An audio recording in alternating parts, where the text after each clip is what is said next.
Quality, innovation, respect, and integrity. Take steps to invest in your career. International Management Consultancy is the leading global marketplace for learning and instruction, helping professionals across the industry to develop skills and expertise to get recognition and growth in the corporate world. We are one of the leading training providers and gradually spreading our training facility amongst candidates based at different geographies, such as Canada, United States of America, United Arab Emirates, Saudi, Kuwait, Qatar, Oman, Lebanon, Pakistan, Bangladesh, Vietnam, Philippines, India, and many other countries across the globe. IMC is accredited by the highest industry standards. We put in the efforts and we work to prove our commitment to offering our clients only the best and of superior quality. With a uniquely immersive curriculum that combines live instruction from the leading experts, peer-to-peer collaboration, on-demand lessons, unlimited online trainings, and 24/7 learning support. IMC helps over thousands of professionals learn their skills needed to advance their careers and reach their full potential. In line with our commitment to excellence, IMC offers a number of training courses preparing professionals for certifications and exams given by the international associations in areas like management, finance and accounting, human resources, sales and marketing, quality administration, and as well as project management. By fully attending these courses and successfully completing the requirements of the certifying body, participants will receive a special certificate which recognizes their dedication and commitment and in many cases help them earn valuable continuing education credit. IMC Consultants has been working together with their clients from various industries in aligning their people and processes to compete through high speed, excellent quality, and low cost. We strongly believe that the key to our success is our total commitment in delivering value to our clients based on integrity, honesty, and openness. If you are uncertain about which roles or skills are best for you, hurry! Come visit our website or talk to our expert education consultants today. Take a step, invest in your future, empower your knowledge, and be one of our success stories. International Management Consultancy, excellence is what we deliver. So on that note, I would like to welcome each and every one of you for this Lean Six Sigma Masters class training program. My name is Shashi Prakash. I'll give a very quick, short, brief introduction about myself. I'm a certified Lean Six Sigma Master Black Belt. I have over 21 years of work experience. Primarily, it has been into service industry. Since 2014, I have actively engaged in management, training, and consulting, and that too only in Lean Six Sigma. So that's the only thing what I know practically. I'm a certified project management practitioner, so I do use that knowledge for my projects, which are only within the domain of Lean and Six Sigma. If I talk about my current engagements, if I talk about the corporates, we've been going through trainings with various big brands right now. Like we've been working for Ernst & Young, Cisco, global institutions. The engagements within Qatar has been with the ministries, with Qatar University. Within India, people joining from India, I'm sure will be able to recall the names like IITs and IMs. We've delivered exactly the same training in these big institutions. A lot of so globally, most of my clients come from Middle East and Europe. That's where I have been working on projects with various industries. I come from a service industry background, and the kind of clients that I cater to, they come from almost every possible domain, be it hospitality, be it healthcare, be it oil and natural gas, constructions, you name the industry. Practically, we have sort of worked with various clients globally. There is no boundaries if you get the understanding right. See, as I've been telling, like I come from a service industry background. I have absolutely zero knowledge about the industries that I cater to. And honestly, with Lean Six Sigma, you don't need to have that knowledge. Yes, you need to have the knowledge about Lean Six Sigma. It is one universal tool which will fit in every possible industry, every possible domain. So people who pick up Lean Six Sigma as an option to switch their industry, yes, that's one gateway for you to kind of give you an option to switch industries. A lot of people have done it. So in case you're thinking about it, trust you're not the first one. People have been working in different industries. It gives you the chance to switch your industry because it is applicable in every industry. Within a particular industry, you have a lot of domains, a lot of departments where you talk about operations, you talk about quality, you talk about trading, you talk about finance, marketing. Well, it has no boundaries. So if you get the concept right, again, there is no looking back from here on. I can guarantee you that for sure. So keeping in mind, you all come from various industry background. We would try to kind of make sure that the examples and the instances that we share with the training are more from a day-to-day life example, just to make sure that everyone can relate with it. Because if I start talking about manufacturing related stuff, well, people from IT or other background may not be able to relate, and vice versa. So the core concept is about understanding the basics right. So if you get the concept right, then you can apply that in any industry. There's no looking back. So we'll try to keep use very generic day-to-day life examples to make sure that we have absolute control over the concepts. Yes, if still somebody has a concern or a question like, I'm still not sure how to apply this in a real world scenario in my industry, well, please, we can connect on a one-on-one basis, keeping in mind there's a lot to cover. And yes, there are a lot of people from various backgrounds. We cannot go as per industry like related. So that's why we keep it very specific. But yes, we can touch base on an individual basis to understand if you still want that clarity, how do you implement Lean Six Sigma in your industry? What is the scope and everything? We can definitely discuss about that. But that will be an individual basis. We can do that. So on that note, well, quick update about what the video that you must have seen by now. There were a few affiliations that IMC has. When we go to, like when I hire for my projects and when I hire for my clients, when I hire for various institutions, when we do Lean Six Sigma recruitment, whenever there is a need, practically most of the institute, like most of the stakeholders, when we assess the candidates, most of them come with theoretical knowledge. They've gone through various trainings. The biggest gap which lies there is the application. Well, translating the theoretical knowledge into practical world is the biggest missing link.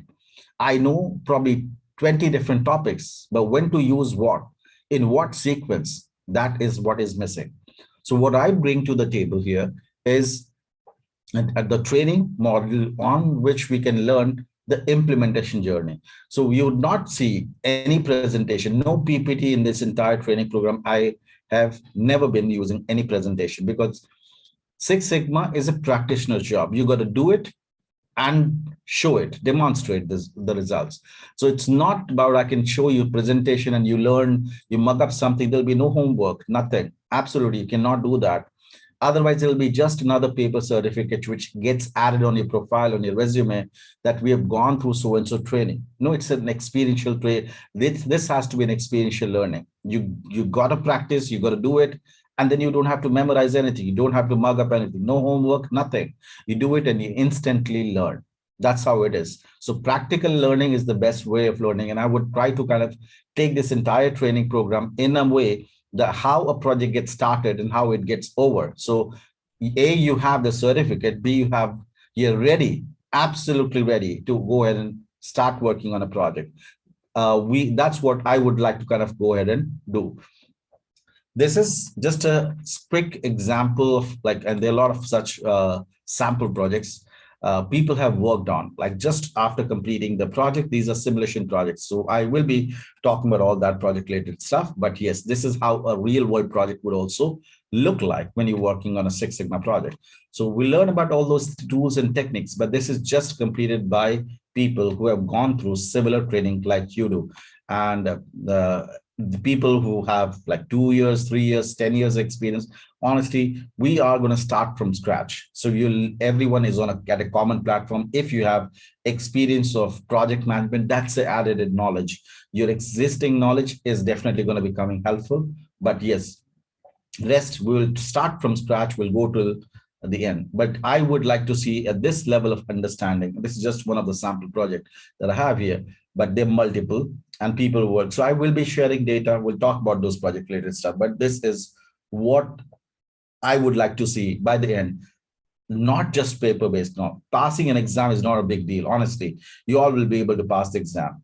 Passing an exam was never a big deal, and you can. But the important thing is when you get that information during the interviews, what kind of questions are asked. That's more important.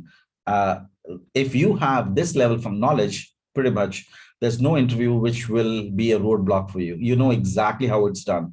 No need to mug up anything. You know how things line up in a real project. So you work on a project, you work on a simulation project, and by the way, you get an extra certificate for that. Let's talk about that. But I hope we are all okay with this. Everyone is clear with this. Uh, and I guess everyone wants that because you all have invested your time and money. See, honestly, more about money, I would care about time because you all working professionals, taking out time out of your busy schedule during your work, like work. I wouldn't have done it, honestly. So hats off to you all for taking out time during your week, during weekdays, plus your workload. Well, it's a big deal, honestly. So I do care for that, and I would like to make sure that the time that you invest goes out in the right direction, so you are able to get some fruitful result out of it. You can start working on it immediately. Whatever we learn, yes, you should be able to implement it the next day. That's the level of understanding I would like to see. So I hope everyone is on the case, same page, and that was ideally the purpose of everyone taking up this program. Yes, sir. Perfect. Yes, certainly. Perfect. Perfect. Now, the only thing which can make it happen is when you ask questions. I would definitely be asking questions. I will try to make sure this is as interesting, as simple as it can be. But yes, I would highly recommend, please ask questions. You have an option of unmuting yourself. You can, if you're not comfortable unmuting yourself, please put that on chat. The way it goes that we will cover a topic, and I'll go back and look at the chat. We'll cover up all those questions on the chat. That's when we move on. Please, and remember one thing, the only question which is a wrong question, which has not been asked. So if you have any question, please put that in the chat. We will definitely take that up, but do not keep any question with yourself. I have trained over by now 6,700 participants on Lean Six Sigma, various belts. We'll talk about the belts too today. But every batch, we end up dealing with professionals, and every batch teaches us. You all are great professionals in your respective industry, and it's more about transfer of knowledge. I share my bit of it, and I learn from you. So it has to be two-way communication, and that's what my expectation would be, so that we can make that possible, whatever the purpose was there when you picked this program. And that's the only thing which I expect. Please communicate, because there'll be no more homeworks as such. There'll be certain bit of things I will share with you. Should you get time, please do look into it. But any which will cover everything in the program. I'll be sharing a lot of information with you, additional material, which will come in handy whenever you get time. Keeping in mind your schedule, well, do check them out, but that'll be an add-on thing. So on that note, we will get started. Now, quick thing before we go ahead and move on. I prepare a lot of notes and a detailed notes here. So as you say, there's will be no presentation, no PPT you'll be seeing in this entire program. As I said, it's more about demonstration. So we'll be doing it and we'll be learning how it's done. So this is the shared drive where we'll be sharing all the notes. I will be sharing notes. Should you want to prepare your own notes, please do that. Please do that, because everyone can recognize their notes better than anyone else. So this is one file that I've already placed in this shared drive. please save this link, because we'll continue to post all the material, all the additional material other than what you get from IMC in the same shared drive. Day-wise folders will be created. Like right now, I've created only day one folder. There's nothing in it because we just started. So whatever we discussed today will go in day one. You will only have access to download from there. Yes, you can open up, access it, but you cannot make changes. You have only view access and download access. So you can see everything online on the Google Drive. You can download on your system, and then it works fine. So pretty much whatever material is here, you can download on your system. So please share, please keep this link with you. And that's all what I just wanted to kind of talk about. But other than that, yes, I hope everyone has joined the WhatsApp group we have for this batch. In case you're not in the WhatsApp group, I would highly recommend, please connect with your respective program coordinator and be added yourself, like get added yourself on the WhatsApp group, because that's a common platform where we all connected. Everyone from IMC is also connected. And during the training program, if you have any questions, or even after that, but we still have a common platform where we can communicate and share our concerns, challenges, anything for that matter. So please do get yourself added on the WhatsApp group. And I will put this link in the WhatsApp group as well, so that in case you're not able to take it right now, you will be able to see this. This is for the notes that I share. Every session gets recorded. Having said that, that recording will be shared by IMC. I don't have access to recordings. I have exactly the same rights like you all have. So I don't have access to the recording. Normally what happens, they will be sharing the links and IDs. Okay. I hope I'm audible to everyone. Like Poonam, Dr. Poonam, you mentioned like you're not able to hear me. I hope I'm audible to everyone. Yeah, you are Yes, audible. yes. Okay. Yes. I guess probably she might be having some problem with the system. Thank you. Thanks. So let me just quickly ping her. Hello, Shishprakash. Yes. Can you go slow? Yes, sure. I would definitely. Yeah.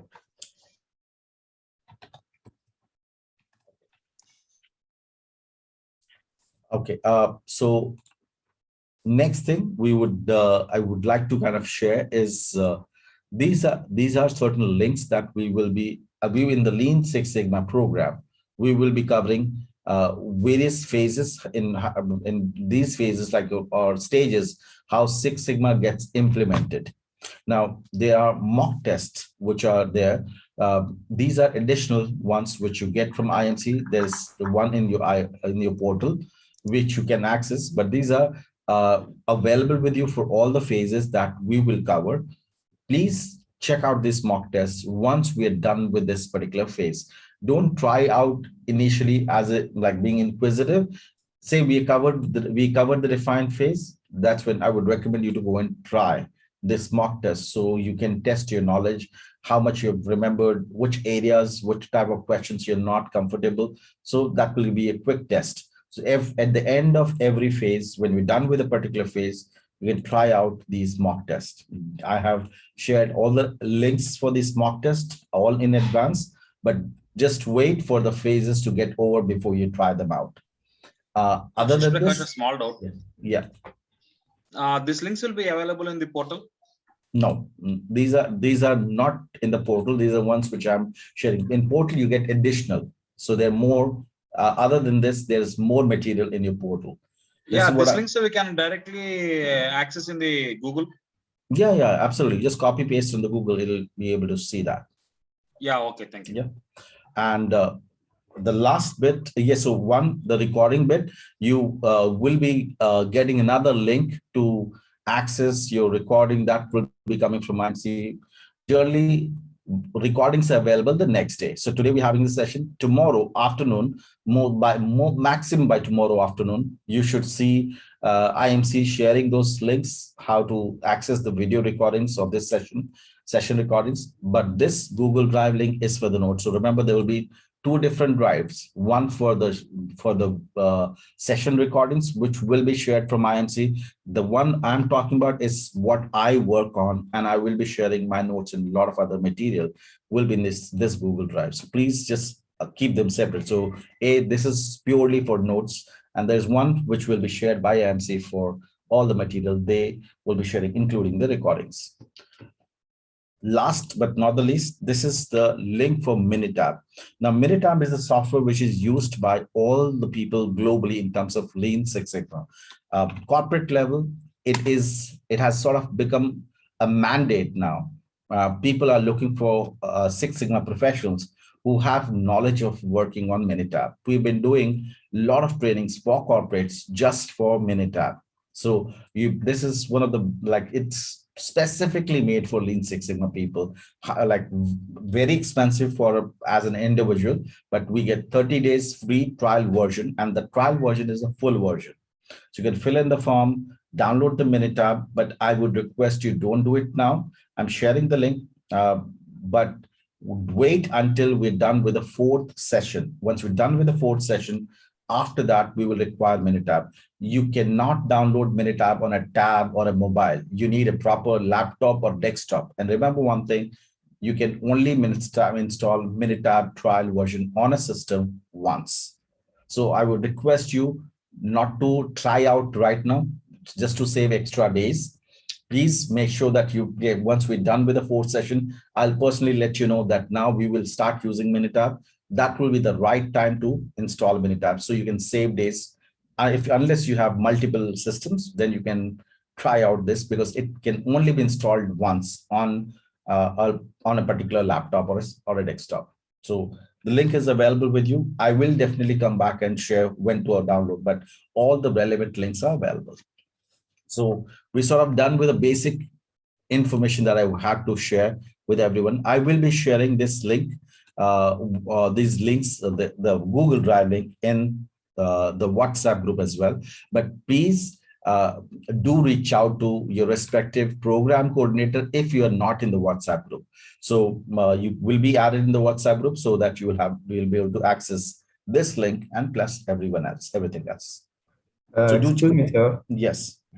I have the full version of Minitab, but it's 2017 version.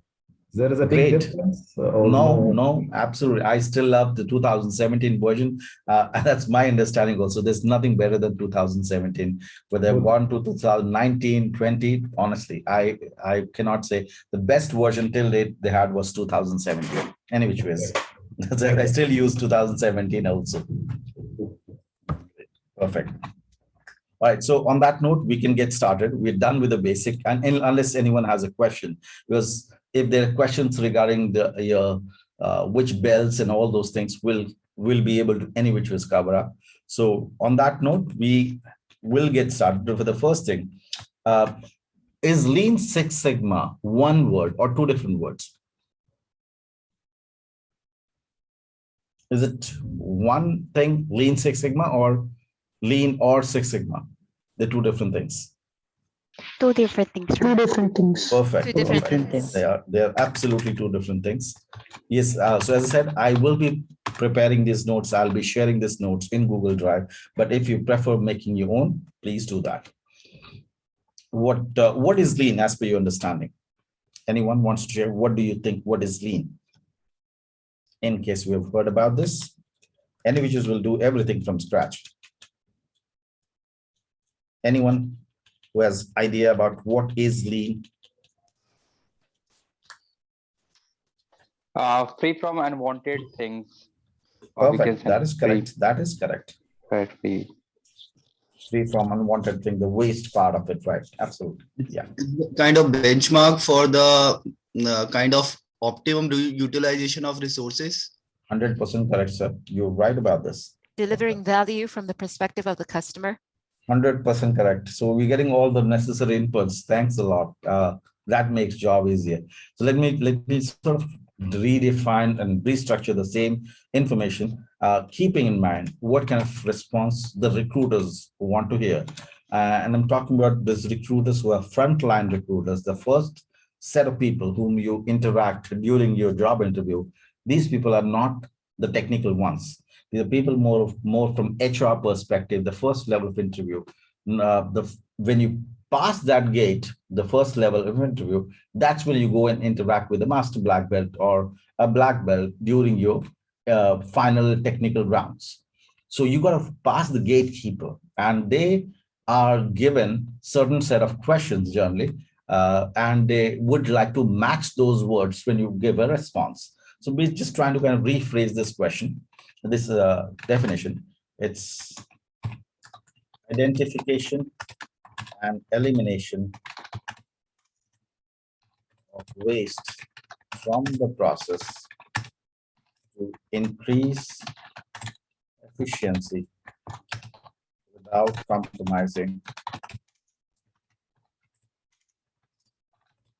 quality of product or service. Let's make it simple, break this down and make it clear. I have a process, whether I'm manufacturing a product or I'm delivering a service, doesn't matter. I have a, say, 5-step process. I work in step A, and whatever I do in step A goes to step B, then it's worked out in step B, then it goes to step C, then it gets worked out, then it goes to D, and finally the final product or the service is delivered to the step E. That's my process. A to E, I have to complete this entire process to get my product or service. Hypothetically, it takes 15 days time to complete this entire process. By the knowledge of lean fundamentals and lean tools, I will try to first of all identify which step in this process is a waste. What do we mean by waste? We'll get into the details later. It's just the beginning. How do we identify? Yes, we will also try to go and get into that, but later. But when I'm talking about identification, there are certain steps or activities that we do. They are not meaningful. Say, hypothetically, at the end of 15 days, I end up charging my customer $1,000 for the product or service. And again, just hypothetically, we have the entire process step, this A to E. My actual cost of completing this process is $800. Plus the $200 which I bill to get my profit. So I end up billing my customer this $1,000. So all in all, every step is a cost. Every step is a cost, and customer is paying for the cost, everything, including your profit margins. So technically, if there is a step which can be eliminated, which is not meaningful, will help me save time and money. So with the help of lean fundamentals and lean knowledge, what we do is we try to criticize, we try to identify, is this an important step or is it a waste? Is this an important step or a waste? Say, hypothetically, I figured out that this process is a waste. And now I eliminate this step. We just try to make it a very, very simple layman version of lean. Now my process looks like this. We have eliminated the step E, which was proven by the lean fundamentals as a waste. It was unnecessary, redundant step. We were doing it because nobody criticized, nobody thought it to be a waste. Well, we are able to complete this process now in 10 days. Why? Because we saved the time, the effort, the resources, the manpower, everything that we were investing in step number C. So my process is shortened. It has become lean. This is all about lean. Lean is absolutely simple. I cannot teach you anything about lean. Why? Because you already know lean. You already have been practicing lean, but probably in bits and pieces, not in a structured format. Probably we don't have those terminologies, but we have been doing it. You all know lean. So it's not that we are going to learn something different. Yes, we will learn how to identify a waste. We will learn how to put that in the right structure and use it for meaningful activities so we can measure the outcome. We have not been measuring outcome because we have been doing it on an ad hoc basis. But trust, it's not any different from this. If you make lean any difficult from this, it is that we are making mess of it. Lean is not difficult. Lean is as simple as it is. Because you're able to deliver the product or service to the customer will be happy because you're delivering it 5 days early. Well, customer will be very happy. Have you saved money? Yes. The extra time, effort, resources, everything that I was spending in step number C, I have saved everything. Bottom line, lean is all about time. It's all about, can you deliver product or service faster? That's all what it is. All time-based projects will be a lean one. Lean is all about time. Lean always looks at time factor. This is what is lean. Can you deliver it faster? When we talk about this, yes, we have optimized process in terms of what? Cost, time, efforts, resources, raw material, etc. Whatever we were working on in the step number C, now we're saving that. That extra bit has been saved. You've improved the efficiency of the process. Your process is now more efficient. This is all what is lean. There's nothing different in terms of when we go about talking about lean. No, absolutely. It's a very, very simple thing. Okay, I guess there's a question here with reducing the effort or saying, are we saying compromising the scope? We are saying without compromising. So we're not going to compromise on the product quality or service. Whatever we were delivering, at no point in time we are delivering. We are compromising on anything. So whatever product or service we were delivering by the end of 15 days, that should be the same. We're not, there was a process which were with steps, so there were a series of things we were doing wrong, which was not required. Now we have chopped that out, and now my process is lean and my product is still the same. So not at the cost, and that's why we mentioned without compromising the product quality or service, it cannot be compromised. It doesn't mean that, yes, we would like to go for this. Time is all. When you save time, time is more about the money will all automatically be saved. When you will get into the details, yes, we will get to see how lean gets to. Lean will help you to identify the waste and how does it translate to money. That will be a lot of things which will come out. But bottom line, this is basic logic of lean. Okay, let's go and check a quick short video just to see, can we understand like what is lean, and do you really need a training on lean? Yes, we will learn about it, but do you already know lean or not? Let's get comfortable with the topic first. Let's quick moment. Let's me check this one. Let's get comfortable with this topic first. Lean part. It's a quick short video. I'm trying to go and play now. No audio in it. Just watch out. This is what we will be practiced in lean. Whatever industry you're in, it's you got to remember lean is all about time. Let's see.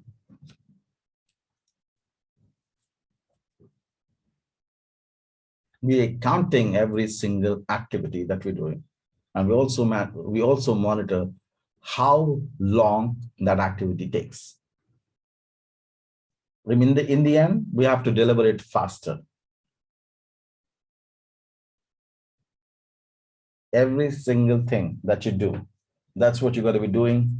Whatever process you are in, manufacturing, service, doesn't matter. But this is what you do from beginning till end.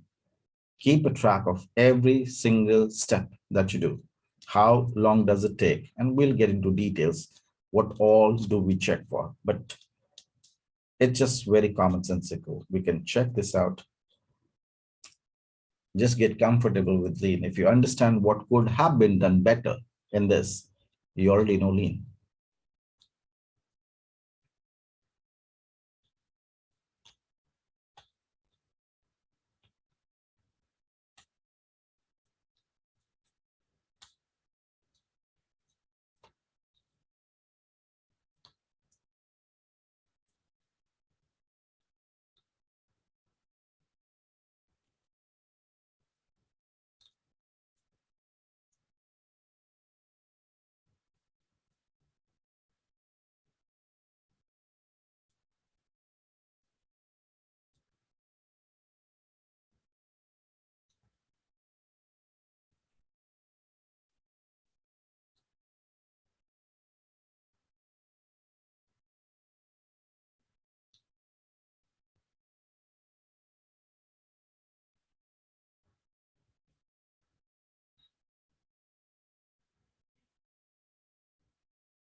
I'm sure by now also you could have figured out some things which could have been done better uh, to speed up this process. But let's see, there's another 2 more minutes left. There'll be much more drama left here.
Hmm.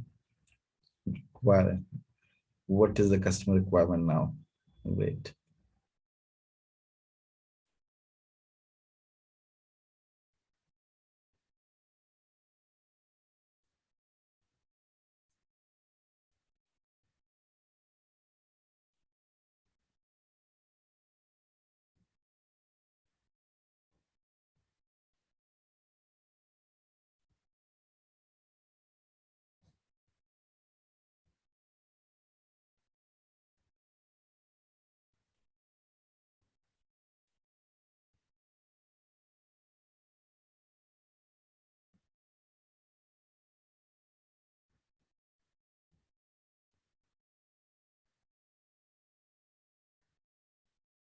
Goodness.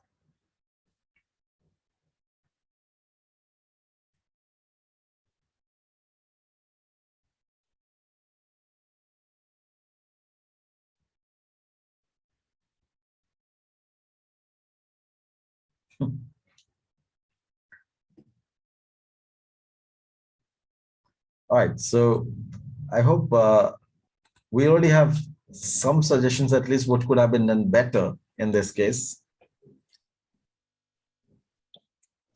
Yes, in this case, she should have asked the customer what is the actual requirement Perfect. first clearly, because to avoid those time wastes, she should have asked clearly what is the actual condition required and what are the things. Everything has to be made on list, and at the time it has to be taken from the refrigerator. And one more thing is that toaster has to be kept adjacent to that to reduce that walking time, then opening of it every time she is going. Absolutely, absolutely. Makes sense. And So, here, yeah. and here quality also got compromised. That is one bread Yes, got you're right. fallen You're right. You're right. You're right. like And, that. absolutely. So there's a lot many things and trust. It's not about what process we are looking into it, but all in all, we got to be looking at process in from beginning till end. Every single step will be monitored, and we'll try to evaluate the time and a lot of other things. When we get into that part, the important part is about identification. How do you identify, and when do you call something as a waste? Is it a waste or not? That identification, what criteria will decide it's a waste, will decide that. And then pretty much life will be easy. Whatever process, whether you're an IT process, you're in a manufacturing sector, doesn't matter. Bottom line, every process has various steps and various activities that needs to be done. We'll try to identify how to figure out that waste first, and then how we go about removing the waste. But lean is as simple as it is. There's nothing so fancy about it. It's very, very commonsensical. Everyone understands lean, everyone practices lean, but probably in bits and pieces, not in a structured format. But yeah, I guess there was some note. You also had some question. No, it's not a question. Already our colleague explained everything. Perfect, perfect, great, great. Thanks a lot. So, but pretty much this is all about lean, and I'm sure when we get into details, the concept will get more clear. when we get to understand the nitty-gritties, the basics, this is just about getting the basic introduction in place. We wanted to make sure at least we have a fair bit of understanding about the concept. That's what we talked about. This is pretty much what we know about lean. Lean is about analyzing your process end to end and then identifying the waste and then eliminating that. By doing that, yes, your process efficiency will get better. And yes, when you do that, you will be saving time, money, effort, cost, and everything. That's simple as that. That is what is lean.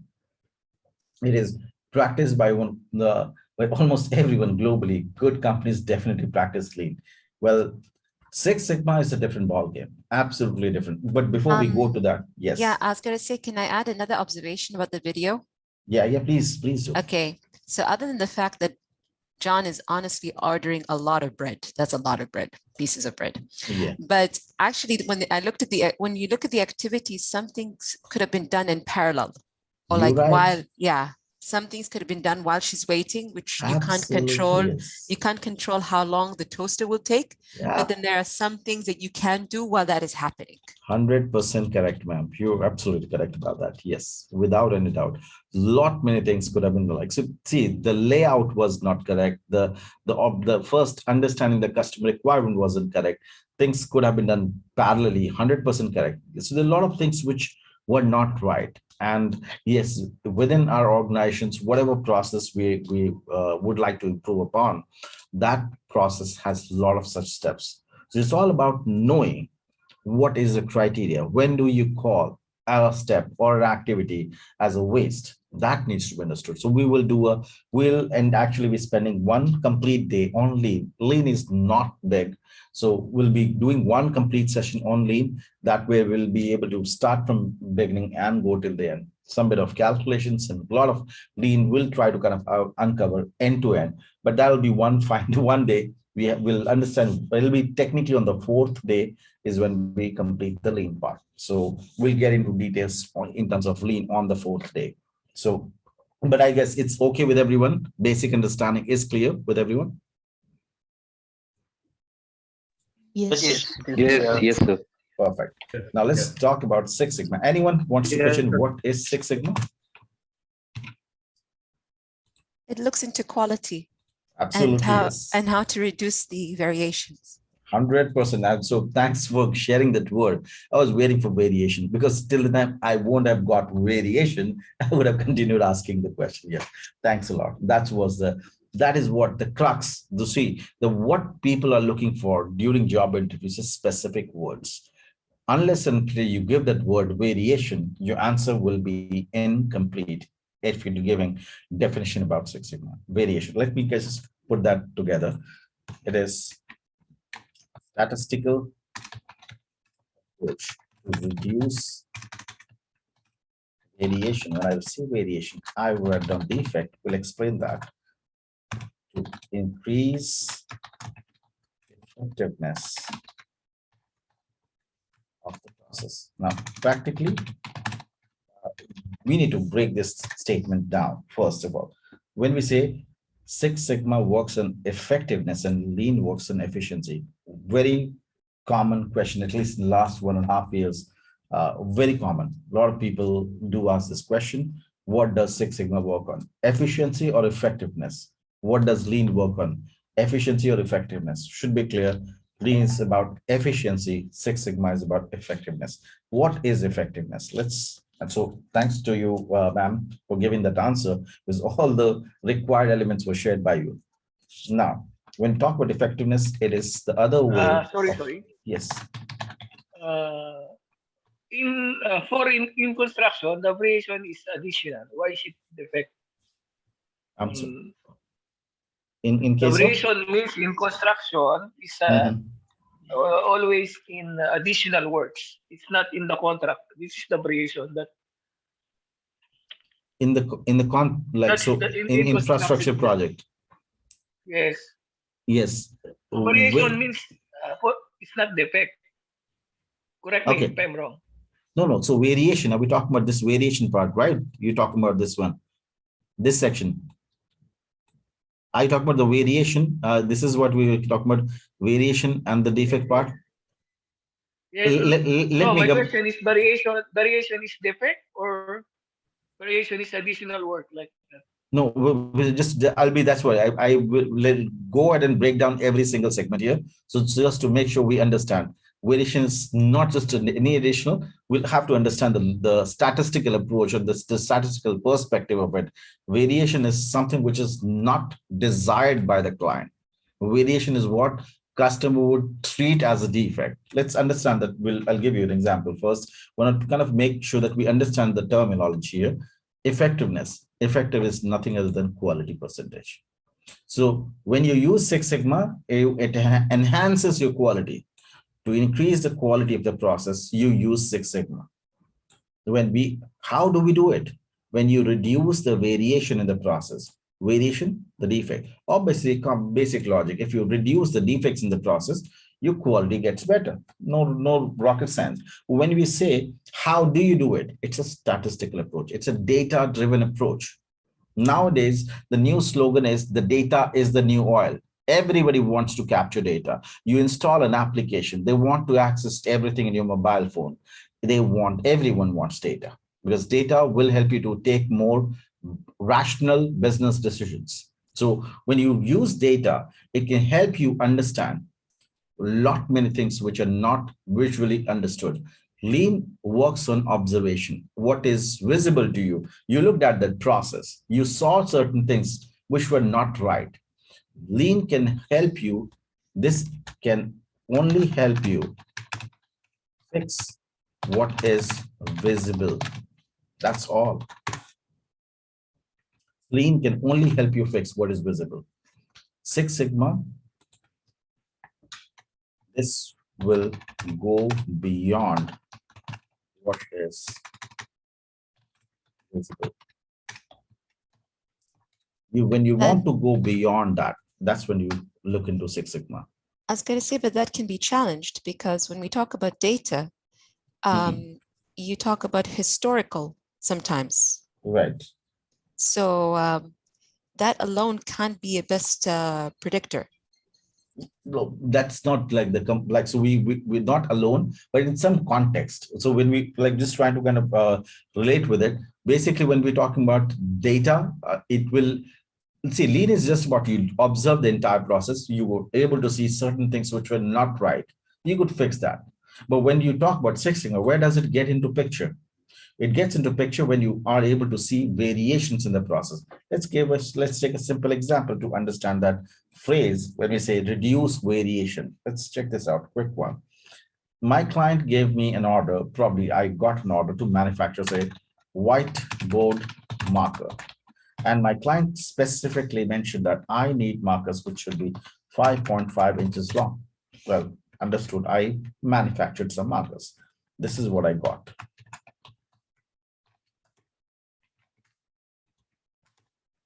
I manufactured few markers, and this is what I got post manufacturing. And let me just make some 5.5 here.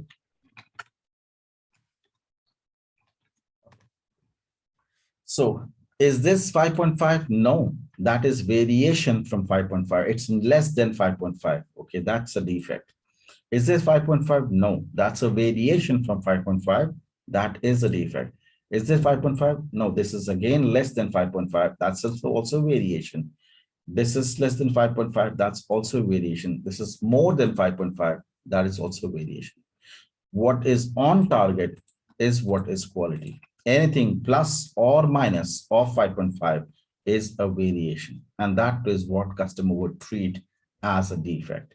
So when you have collected data with the help of Six Sigma, you could figure out why this happened.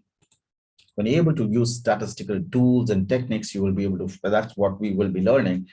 We collect data, we analyze data, and we were able to figure out why this variation happened, more or less than 5.5, because only 5.5 is what is target. So if anything more or less than 5.5 will be a variation from 5.5.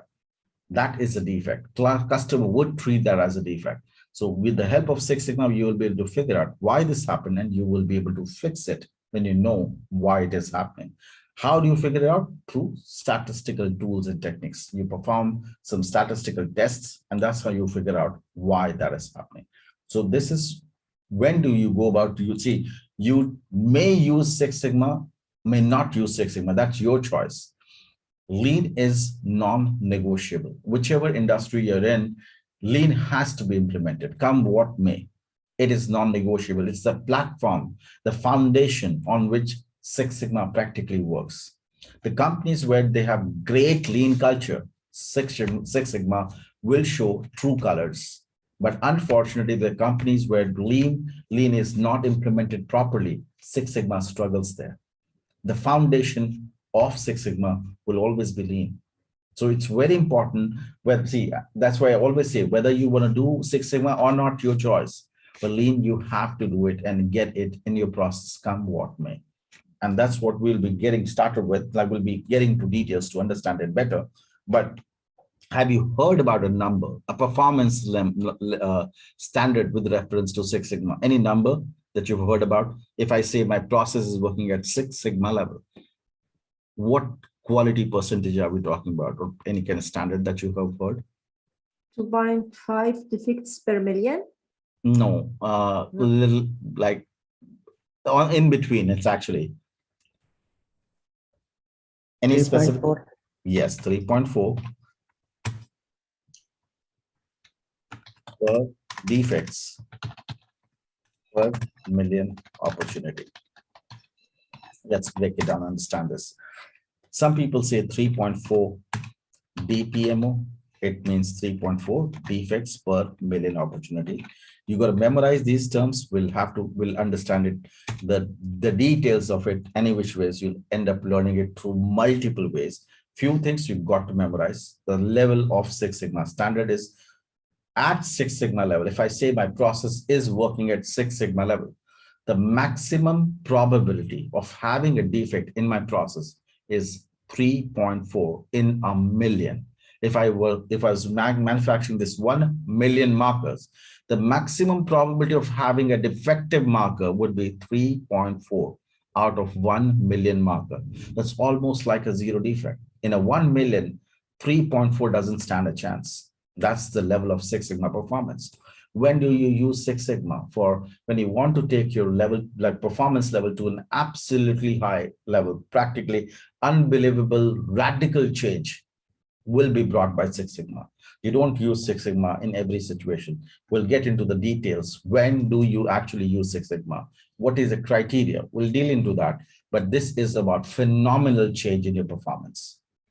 The baseline is always lean. From there on, Six Sigma will take it to the next level. This is a phenomenal improvement, unbelievable change in your process performance if you're working at Six Sigma level. People also call it as 3.4 ppm. So just remember the terminologies and the number. 3.4 ppm is 3.4 parts per million.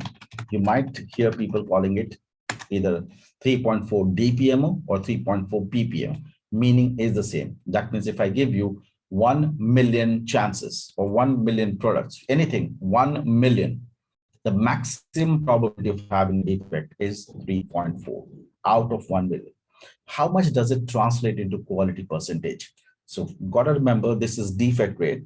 If I have to translate that into quality percentage, it's 99.99966% quality. If my process has this level of quality, that's when I will say my process is working at Six Sigma level. And few basic numbers. Yes, this is all I would request you to kind of memorize, remember by heart, because you will know how to calculate, but few things which should be on your tips. These are those numbers. Now, it's important to understand how good is the Six Sigma level before we get into details of it. Say I have a process which works at 99% quality, which is good quality, 99%. Let's see, how good is 99% quality? What does it mean? My pass percentage and my fail percentage, what would be? 99 out of 100 is 99%. What is my fail percentage? 1 out of 100. At 99% quality, this will be my standard. My quality is 99. That means I failed 1 out of 100. If my pass percentage is 99%, that's what it would be. If I make one error out of 100, how many errors will I make out of million? Anyone wants to pitch in? 1 million. Errors per million at 99%. No. If you make one error out of 100, how many error will you make in a million? Same rate, let's basic maths. Out of 1 million. 10,000. Absolutely, yes. I'll make 10,000 errors. If I make one error out of 100, I will make 10,000 error at the same rate. If my process quality is 99%, then I'm making one error out of 100. So if I use the same proportion, out of 1 million, I will be making 10,000 errors. You want to compare it with Six Sigma? This is what we talked about, 3.4 in 1 million. This is the difference between your 99% quality and Six Sigma quality. We are talking about two different worlds. 99% quality was great, but probably 20 years back. Things have changed drastically. Well, you cannot afford to have a defect in your process. You have to actually go at a zero defect level because customers have become absolutely intolerant about the defect. They would not give you a second chance. And that's what it is. So having a defect in the process was okay at some point in time. Customer used to still give you a chance, second chance, because customer did not have choices. Now customer has so many choices, customer cannot tolerate a defect. You have to cut down defect. And that's why Six Sigma has become so important in current scenario, because it helps you reduce the variation, which is defect in the eyes of customer. Variation is anything more or less than what is desired by the customer. If customer says something, must get exactly the same. Anything more or less will be a variation. Variation is what customer will be unhappy about. But let's see, what is this Sigma level, so as to say, when we say Sigma level? We say Six Sigma level, what is Sigma level? It's a weird one. It's a defect measuring scale. It doesn't tell you how good you're doing. It tells you how bad you're doing. It's a scale, like a measurement scale. We have a 0 sigma, we have 1 sigma, we have 2 sigma, we have 3 sigma, 4, 5, 6, 7, 8. It doesn't end. It's a scale. Every number on a scale represents how many defects would you make at that number of sigma level. That's what it's a scale. Like we have normally a lot of scales. Similarly, you have negative sigmas also, -1, -2, -3, and so on and so forth. Your sigma level goes in both the direction. It's just mere a scale. That's it. Every number on a scale just represents certain number of defects. So if you're making, like, if my process is making barely 3.4 defects in a million, then I would say I am at 6 sigma level. That's what it tells me. And if my process has this level of defect rate, I'm at 6 sigma level. Now, has anyone heard about anything better than 6 sigma before? Anything which has better capability than 6 sigma, or is it the best we can get? Anyone has heard anything better than 6 sigma? No. There are. It is not the best sigma. It is not. Really? It is your aviation industry. I'm not talking about airport baggage control. It's horrible. It's barely around 3 sigma. Airport baggage control system globally, if you take an average, is about 3.5 sigma. Aviation, the air traffic control is around 12 sigma level.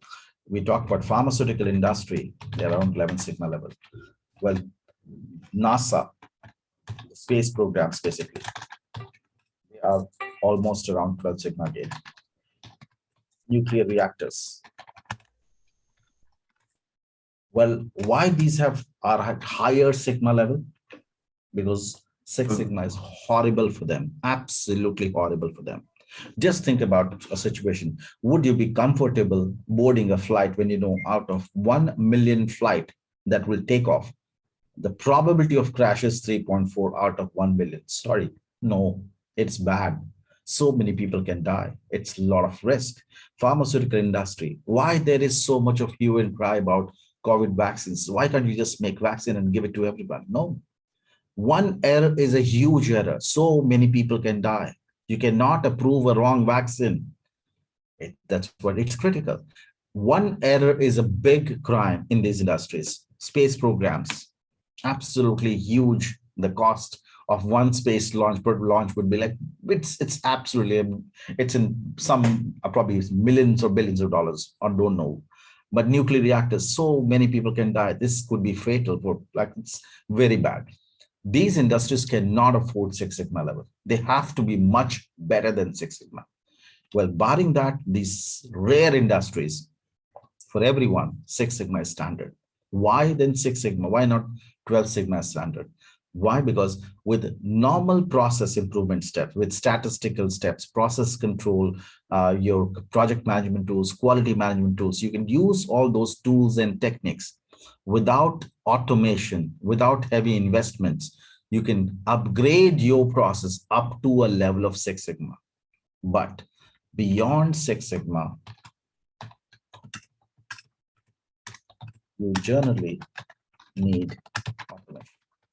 Human error needs to be removed altogether. You need automation to enhance the capabilities of the system to take it to the next level, where this 3.4 can also be eliminated. So yes, your probability of making defect goes even low. These industries have to go for automation. Not everybody wants to go for automation. Not every industry wants to go beyond Six Sigma. Why? Because for you to go and get into automation, there'll be huge cost. Well, if you're manufacturing these markers, do you care about 3.4 defective markers out of million? No, absolutely not. I would not like to save the 3.4 defective markers. What's the cost of those markers? Nothing. But the cost of automation will be huge. So pretty much not every industry wants to go beyond Six Sigma. Only rare industries where every single defect could be a big cardinal sin, they go with higher automation beyond Six Sigma. But so simple logic, what we want to understand here, the reason we're discussing this, higher the Sigma level, lesser. So if your Sigma level is high, that means you are absolutely phenomenal. You're great with this higher Sigma level. Lower Sigma level, obviously, higher the defects, lower the Sigma level. These are inversely proportional to each other. When you just a basic hypothetical, not hypothetical one, just a basic idea. If your process has 50% defect rate, your Sigma level will be 0. If defect rate is more than 50%, Sigma level will be negative. And you don't have to memorize anything like this. Why? Because you have formulas.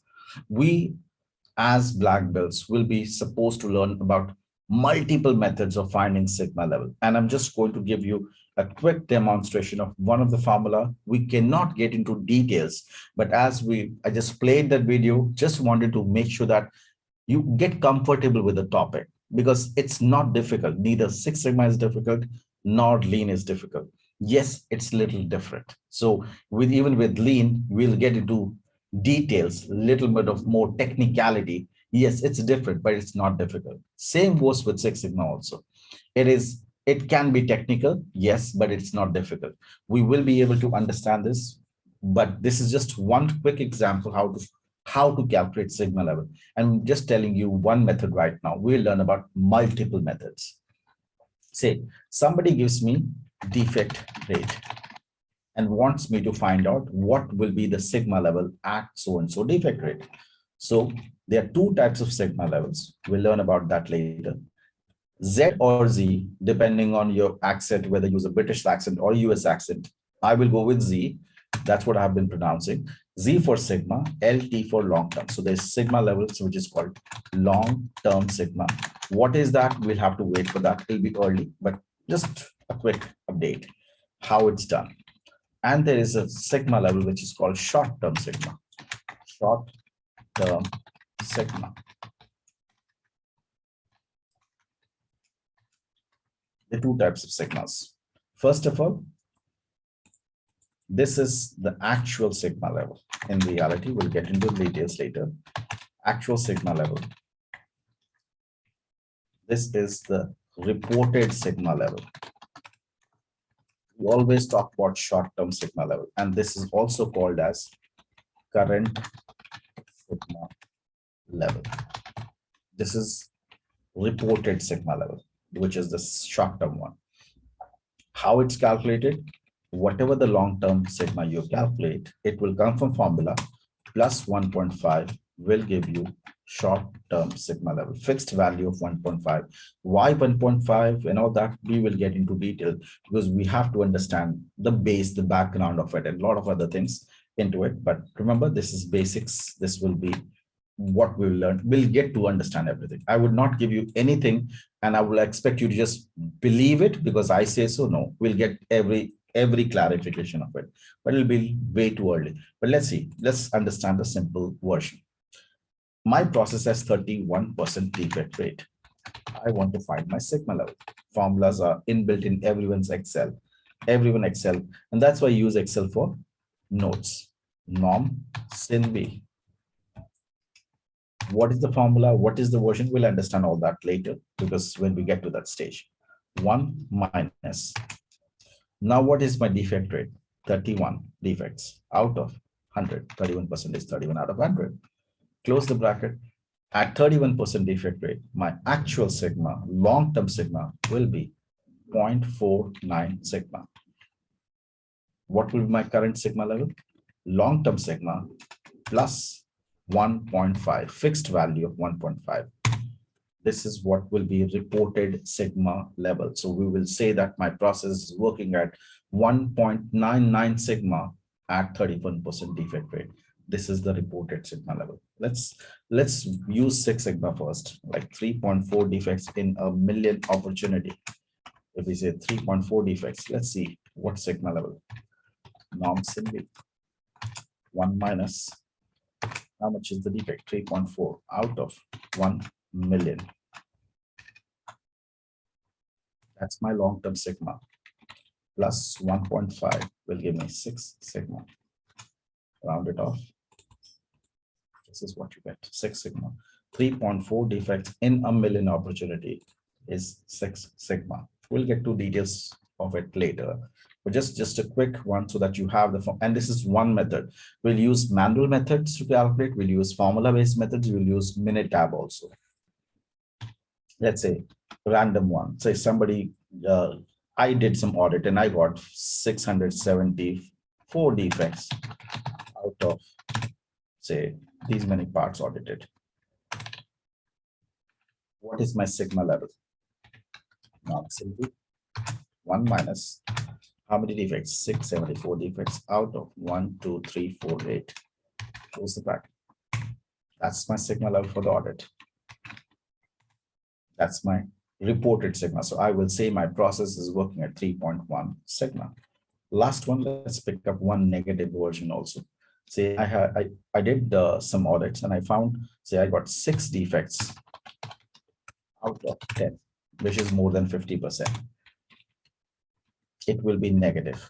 Norm sin 1 minus 6 defects out of 10. That is negative sigma. Plus 1 will be reported as 1.25. Last one, just pick up 0 sigma so that we know. Say we got 20 defects out of 40, exact 50%. Let's say 0%. Let's see 0 sigma also. 1 minus 20 defects out of 40. 0 sigma will be reported as 1.5 sigma. That's how. But yes, the explanation for this will come in late when we start the technical part of it. Yes, but you will learn about what is long term, what is short term, what was the purpose of this, what was the logic about this formula. We'll get into details. We'll understand what is 1.5, but we will understand the reasoning behind it. But this is how it gets calculated, and this is one method. So we learn about reversal also. What if somebody gives me sigma level and wants to know the defect rate or the quality at that sigma? There are a lot of formulas. We'll learn about all of them. But this is just to make sure we get accustomed. It is simple. It is simple. The way, yes, there are certain things we will have to practice this, we'll be able to understand. Simple as that. But yes, is it okay? If anyone has question, can definitely pitch in. Is it okay with everyone? Yes, we will have further Yeah, explanation. we are unable to understand how ZLT, ZST calculated. See so the purpose I am just wanted to kind of show you that how Yeah. sigma level gets calculated. The purpose, like what is the logic and reasoning behind, because we don't know what is long term and short term right now. Yeah, but remember, yeah, this is so the purpose is like just to make sure that yes, we know, but at later stage you will still be doing this thing, but you will know what is long term. You will know what is short term, but this is what you still will be doing at that stage. The calculation is it like understood, like how it gets calculated, and this is as one method. We will be calculating the manual version also. This is formula based. We'll use manual and Minitab also, but basically, is the logic clear with everyone? Yes, sir. All right, let's then. Yes, so far so clear. Okay, perfect. Yes. Perfect. Let's go ahead and Basically, if I put a question, what is the desired sigma level for any successful organization? Anything is better. Like, see, there's no end to it. See, higher the better. Why? Because if you say if my desired one, that means I am adjusting with some defect rate. So bottom line, there's never an end to it. We will always want to get better. Always want to get better. Yes, what we do is we do sequence of projects, like multiple projects. So with one project, we enhance a sigma level to another level. Then we can pick up another project. So it's a series of projects which go one after another, and we keep challenging ourselves to reduce more defect, So that's what the projects goes into a sequence, a continuous improvement drive goes into it, and it goes long and long. Right. Thank you. Why am using +1 and -1 in formula? Which I didn't get it, Rahul. Which one you talking about +1? I was just adding 1.5. I didn't get your question here.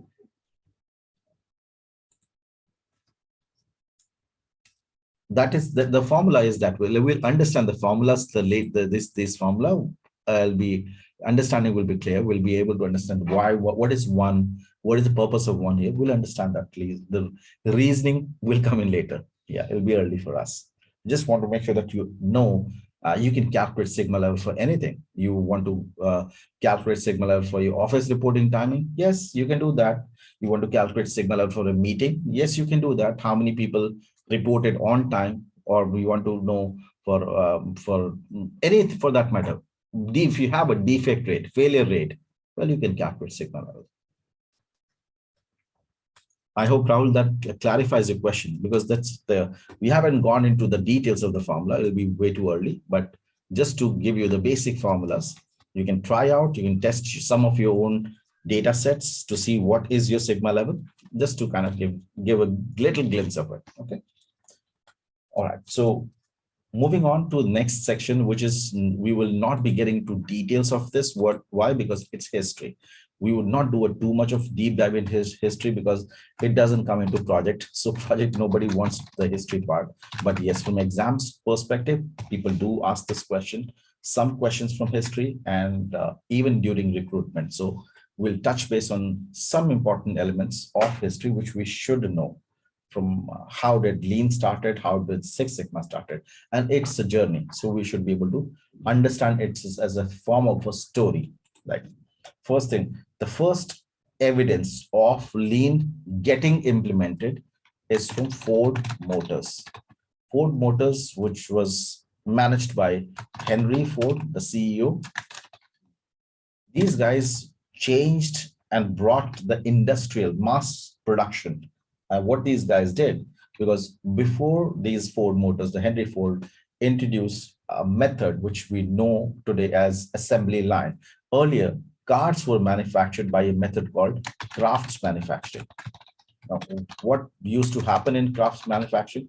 Not only cars, globally, every product was manufactured through the same method of craft manufacturing. What is that? Let's see. If I'm manufacturing a car, say this is one car which is fixed at one place. This is locked at one place. Second car at some distance, placed at one place, and this is locked here. Third car here.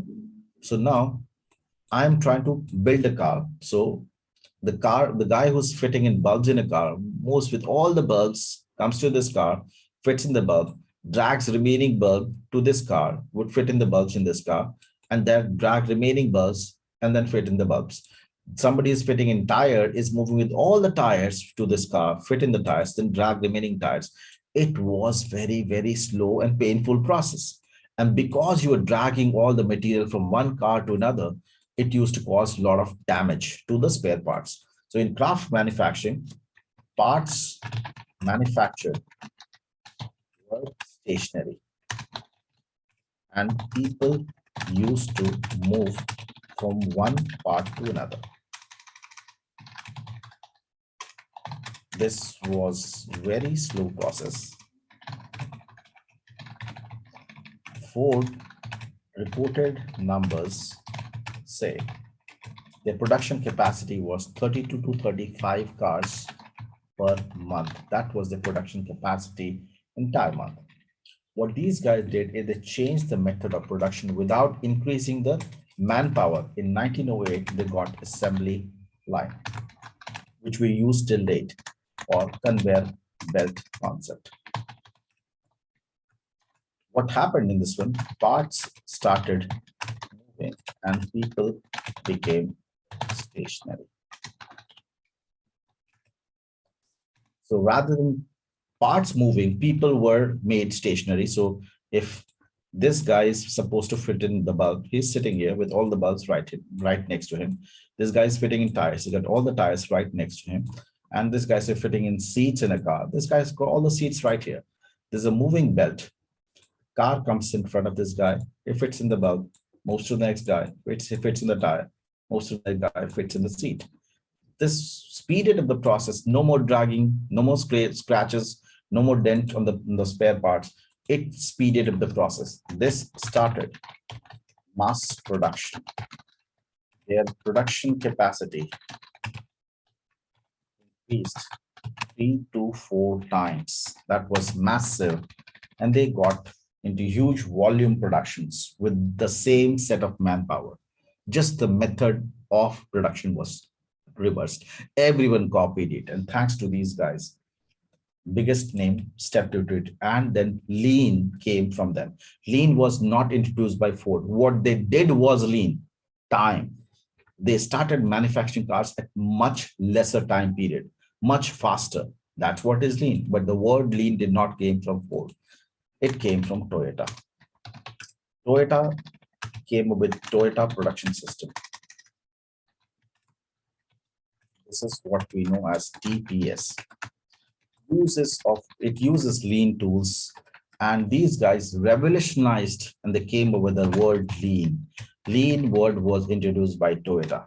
These guys changed the definition of manufacturing for everyone, and this knowledge was then incorporated into every other industry. Very quick backdrop of what happened in the lean part with these guys. Post Japan was bombarded by Americans. They were into bad phase, in very, very bad phase. The economy had crippled. They had very weak, like infrastructure wise, they were weak. Capital wise, they were weak. And these guys had only one choice. Well, if they had to compete with General Motors, Ford, which had a monopoly in the market, they had only one choice. They could not beat them in volume. They could only beat them with quality. So yes, with the limited resources, they just tried to craft something which people would love. It was just made for end user. The Toyota cars were more reliable, more comfortable, less warranty claims, and yes, very cheap than the Ford or General Motor cars. People loved it. With lesser cars, yes, they loved it. Investors have no loyalty. Well, they get more money, they will shift the loyalty. They started pooling in a lot of money, and capital Toyota became huge. They ate up the market share of Toyota, the General Motors and Ford. They became big, and they were till date known for its reliability. So they redefined the definitions, the rule for of the games, and that was hampering other people also in different industry. Why? Because it was not only Toyota which has learned this; the entire Japanese community sort of learned. It's always said necessity is the mother of invention. They had no choice. So every other industry in Japan was also learning this, and they understood the foundation of lean pretty well. That was hurting somebody else in another area, which gave birth to Six Sigma, thanks to lean. Motorola. These guys had monopoly in two products, Motorola Pager. I'm not sure how many of us would have used pager. If you're of my age, yes, you must have. Otherwise, yes, Motorola pages were omnipresent. They had monopoly, and walkie-talkie, which is used by police guard or security officials. They were so big that the first satellite which landed on moon, if you can check on YouTube, you get video of that communication where this guy is holding the mic, which has Motorola logo on it. They were that big. So, well, these guys started getting tough competition for newly mushroomed to these companies in Japan. Pages were much reliable, less costly, and almost zero warranty issues as compared to Motorola. People had no choices earlier. Now people were shifting, and similarly the investors also. This was happening with the walkie-talkie. This was happening with the pages. It was a bad phase for Motorola, which was the only leader there, practically the only choice. But now there were new choices and much reliable ones, less costly ones. People were switching. The owner of Motorola, CEO of Motorola, Bob Galvin, they were in a bad shape because investors were pulling out money and funding Japanese company. He gave a project to his senior scientist by the name of Bill Smith. Bill Smith is known as father of Six Sigma. Along with this gentleman, another person, now his doctor, but Dr. Michael Harry, spelled as M-I-K-E-L. Michael Harry was co-architect of Six Sigma. He was given the responsibility to put together something which can beat this so-called lean, which has kind of taken their happiness away. So yes, they did come up with something which is Six Sigma. In 1986, they announced it to the world that we have come up with something called Six Sigma. Well, new term for everyone. What is that? Nobody knew. But they claimed that this could give you quality of 99.99966%, which was unheard of, unbelievable, which is what we're saying, 3.4 defects in a million opportunity at this level of quality. Well, that was an eye-opener for everyone. Even Japanese got shock of their life. Well, is that also possible?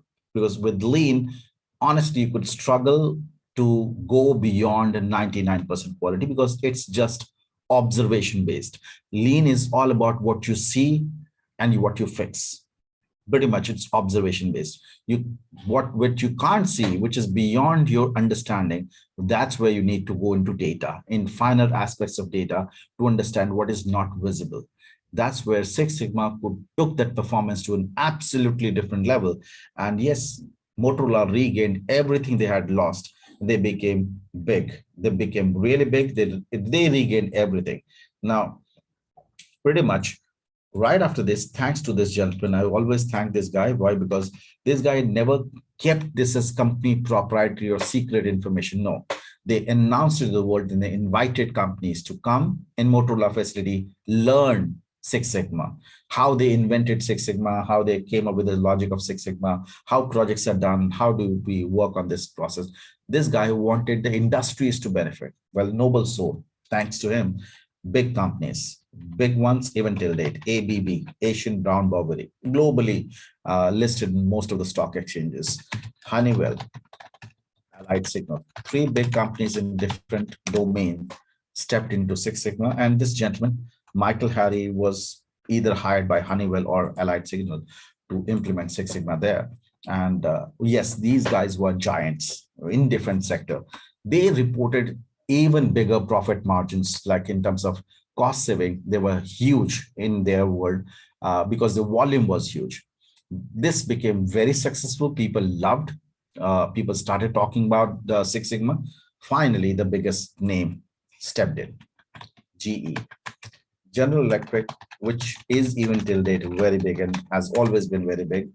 These guys in 1995 picked up Six Sigma as company philosophy of improvement. Whenever improvement, continuous improvement will be done, we will use Six Sigma. These guys changed the definition of Six Sigma altogether. Jack Welch, who was the CEO of General Electric, he imbibed this methodology. And when we'll be learning Six Sigma, we'll learn it in 5 different phases: define, measure, analyze, improve, and control. Define phase, what do we do in define phase? High level, we select the right project. As a business, you may be facing 20 different problems. Can you do a Six Sigma project on all of them? Practically not. Even if you have budget, you've got extra money, but you do not have so many resources that you can deploy on so many projects at the same time. You have scarcity of everything, limited resources, limited money. You have to select the most important problem. So selection of right project is very, very important part. When you selected the problem, this is what I would like to solve: cost, customer acquisition or market share, quality, defect, average handling time, delivery time, whatever you might talk about. But a problem is selected. We collect reliable data for analysis. The Six Sigma is data-driven analysis, statistical analysis. You need to have data. And this is most crucial phase of your Six Sigma project. Why? Because data is the foundation. If your data is wrong, your analysis will be wrong and the project will go in wrong direction. Most critical phase is measure phase. We collect reliable data for analysis. When you have data, you perform statistical test to find root causes why you're facing a business problem. When you know what is causing the problem, you can always solve it. So statistical tests are performed to find the root causes. You achieve the target, whatever you committed to the management, you achieve the target. Again, statistical tools will be used here. And finally, sustain the improvements. You never lose what you gain in Six Sigma, because in a traditional project, the trajectory of improvement will be like this. It'll go down gradually. After 5-6 months, you'll see it'll go down. Six Sigma doesn't work this way. You improve, you control, sustain that level. Control, sustain is done. Now my process DNA has changed. I pick up another project, again, improve and sustain. When this is sustained, my process is locked up in that at that level. Then I go and pick up another target, another project, more difficult one, again achieve, and then sustain. It always goes in a step ladder approach, and we always sustain that. There's no point in just going high without being able to sustain. So when you improve something in Six Sigma, it stays improved. It doesn't just go roll back. Well, few basic things about these phases. This is purely project management. So if you have project management experience, or you have done a PMP certification, you'll see a lot of things getting repeated here. It's complete project management stuff, no statistical stuff here. This is quality management and statistics. This is all from here. Now, Six Sigma people were one of the biggest copycat. Why? Because they did not do anything. They compiled best practices from every possible industry, best of the best practices from project management, best practices from quality management, best practices from engineering, best practices from statistical tools, and they combined and made a Six Sigma out of it. The last phase, which is control phase, was a pure copy and paste. We will learn about control charts. These are also known as SPC charts. These are also known as statistical process control charts. These are also known as Stewart charts. Why? was Dr. Walter Sheward introduced these charts in 1920s. They were already in practice. They were successful, proven, tested worldwide in lots of industries. They were absolutely unbelievable. These guys just copied and pasted those control charts as tool and made a control phase out of it. Practically no contribution from them. So this were already tried and tested in 1920s. They declared Six Sigma in 1986. These were already proven techniques. So nothing done here at least. Now, when we talk about General Electric, this phase, defined phase, was added by General Electric. The older version of Six Sigma, before Six Sigma was picked up by General Electric, had only 4 phases. This is Motorola version. Till GE picked it up, everyone was using the same 4 phase. MAIC was the phases. When GE picked it up, they said, sorry, you guys have definitely created a great thing, Six Sigma, with MAIC. Well, you are missing a trend. You're just picking up any project and then doing a project on that. Sorry. You do not have abundance of everything. You have to be rational. You have to think logically and select the right project. So they added define and it became EMAC thereafter. So that's what is the history part of Lean and Six Sigma, how things got interconnected. Now, is it okay? Anyone has questions can definitely pitch in. Else we will take a break. But yeah, good to check. Is it fine with everyone? Yes, sir. Yes, sir. Yes. Just one question. Yes. Do we need to memorize these names of each and every person? No, see, it's good to know. See, you never know. Recruiters, like the person whom I'm honestly, that's why I didn't give it a lot many names, but it's just about, because I talked about Lean and Six Sigma, a few basic names. Honestly, I'm too bad at history. That's why I just squeezed in this. Just if you keep reading this, you'll at least end up memorizing these couple of names. But it'll be good to kind of at least 2-3 names. They're not too many, but good to know because you are dealing with Lean Six Sigma. If not asked in the exam, people end up asking. At least the front level interviewers, they do end up asking because they're not those Six Sigma experts, so they can't ask you those technical questions. They'll ask you very, very generic, basic questions, what we will cover today. In the first phase, whatever we cover, it is more about that. They will be asking very generic questions because that's what they are given question and they're given a scripted answer. So practically good to know at least kind of like few names. I would not at least have more information on this name or nomenclature part. No more names to remember, but just at least these few names, just try and memorize them. It'll be good to. I'll sort of recommend you to do that. But what I'm saying is like, I also don't believe in that. But yeah, unfortunately, that's how it is. At least we share the common understanding there. At least probably you're not comfortable memorizing the name. Yes. Yeah, but yeah, I'm sure we will keep going through this. You'll end up memorizing this couple of names automatically. Not a showstopper as such. One more question. Yes, please. As you're telling higher the level of Sigma, the quality will be higher. Then why all industries are following Six Sigma and not other than that Six Sigma? That is not higher than Six Sigma. Okay, so when we going by Six Sigma, said like generally why Six Sigma is kept as benchmark, because you can improve your process up to the level of Six Sigma without going for automation. Okay. With basic project management, statistics, all these things.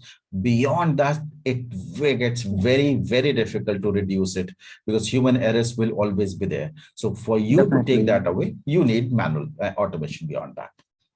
Okay, according to your statistics, 16th is the maximum level, or no, it's a scale. It's a scale. You can go on and on. Okay. It's just a scale. Oh, fine. Okay. Yeah, thank you. So, before the Six Sigma, is there some automation is okay?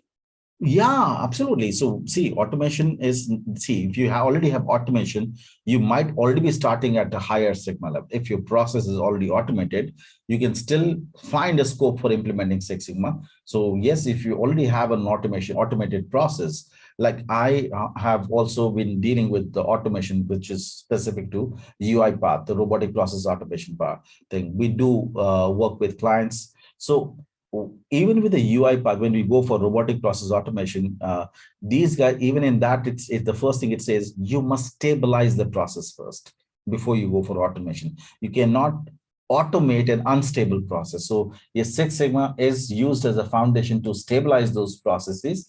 And then we go about generate, like putting the automation stuff into that. But yeah, it is good to have automation, definitely, yes. But at sometimes you could be working on a process where they've automated a bad process. Yes, it's bad. That's what it say. Even if you, well, I can refer to one thing because I have not gone from Blue Prism or automation anywhere, but I have gone through this entire UI path. And the first thing they said, like you need to stabilize the process first. So Six Sigma will at least stabilize and get it structured, because you rightly pointed out. See, if you automate something which is wrong, then you are repeating the same error at much faster rate in automation, which is very, very bad and very risky. So before you automate, you have to be sure, is it streamlined, is it stabilized or not? So we don't go for automation straight away unless you've streamlined and stabilized that level. So first we go, even wherever we go for automation, we first implement Six Sigma, stabilize the process, and we be sure that it is stabilized and the process has streamlined and it's in the control phase. That's when you go about implementing the automation part of it. But otherwise, it will be fatal.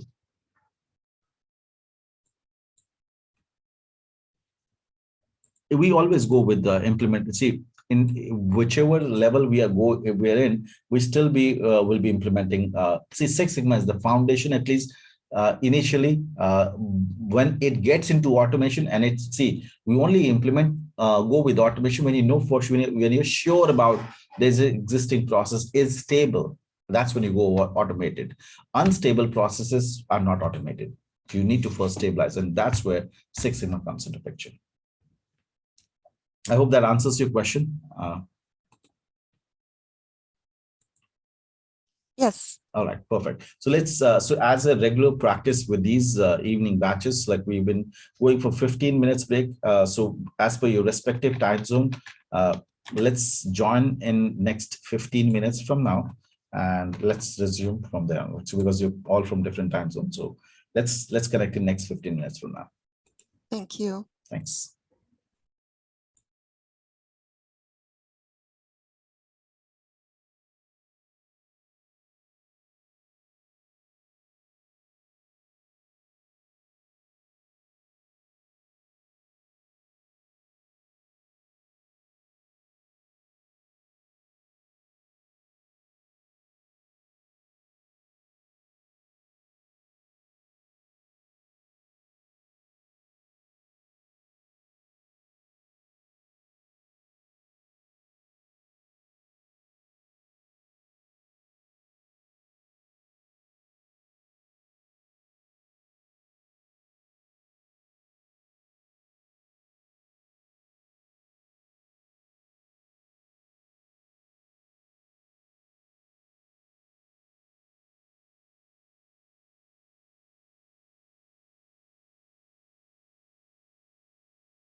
Are we back from the break? Yes, sir. Yes, sir. Thank you. Yes, Thanks we are for- online. Thank you. Thanks for the confirmation. So before going on the break, we discussed about the history. Now, a few more terms, just to make sure that we understand the frameworks here. Now, basically, we talk about Six Sigma frameworks. They are a couple of frameworks that we should be aware of, basically how Six Sigma gets implemented. One version is what we just talked about, which is DMAIC. This is DMAC. 99.99% of the time, you only implement this framework. We'll see what is the other version, but this is one framework which is called DMAC framework, how Six Sigma gets implemented. The other version is DFSS, Design for Six Sigma. Now, let's find out the difference between DMAC and DFSS. First thing, when we talk about DMAC, when do we use this method of DMAC, of implementing Six Sigma? If you wish to improve an existing process, we go with DMAC. Basically, optimizing an existing process. You need to have an existing process. Ideally, we have a process everywhere. Whatever industry you are in, probably you're doing good, but I feel I can do better. So I will implement DMAC. If I'm not doing good, the complaints, escalations, we're missing on the customer contractual obligations, things are not going fine. I need to implement DMAC.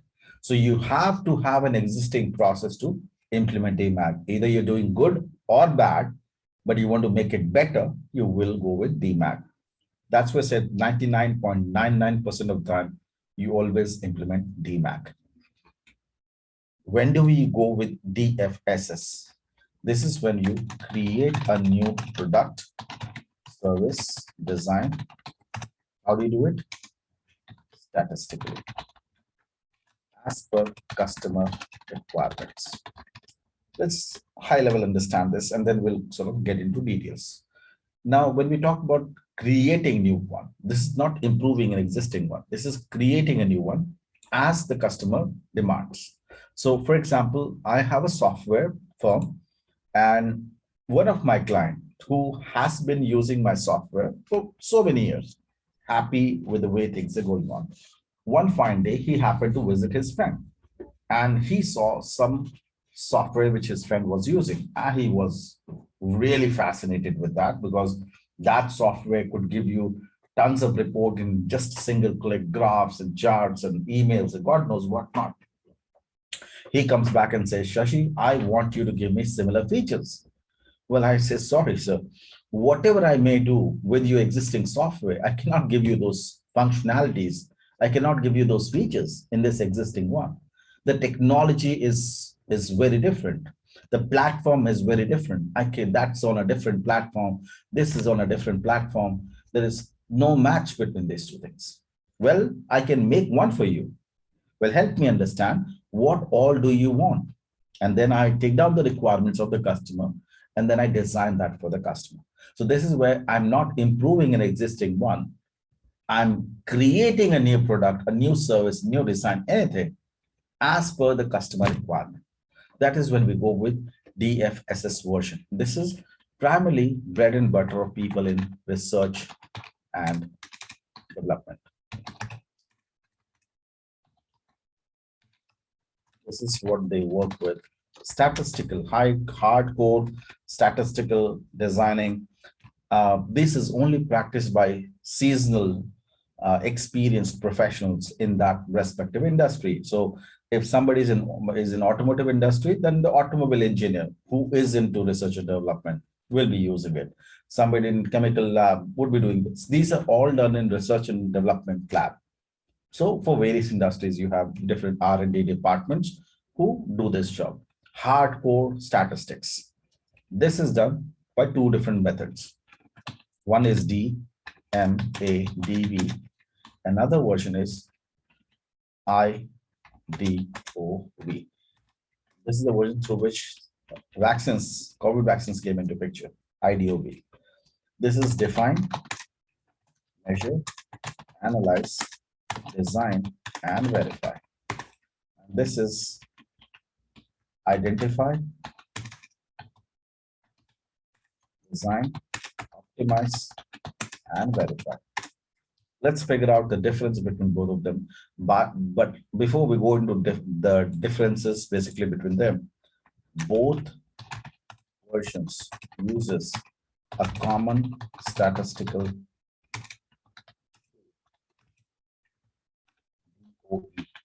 design of experiment. This is very technical, very confusing, but if you understand this, there's no better tool than this. We will learn design of experiment. We will be doing this as that will be the last part, because to understand design of experiment, you need to have understanding of DOE, this DMAC. This is the tools, the learnings that you have in this will be applied here, but this becomes more complex. But this is what we will cover in the Minitab also. Through Minitab, but basically we'll be going and checking this out. But this is after we have completed the DMAC, design of experiment. But what is the difference between DMADV and IDOV? DMADV, IDOV. This is where you create a new product for the company, but not new. You will create a new product for the company, for the world. Let's understand the first one. We've been hearing this for quite some time now, that Tesla, which is into electric cars, now will be coming up with mobile phones, which will change the definition of mobile phones for everyone. Because Tesla is known for innovative stuff, Elon Musk. Now, is it a new product line for Tesla? Yes, they were into electric cars. Now, they're planning to start a new product line, which is mobile phones. Well, definitely yes.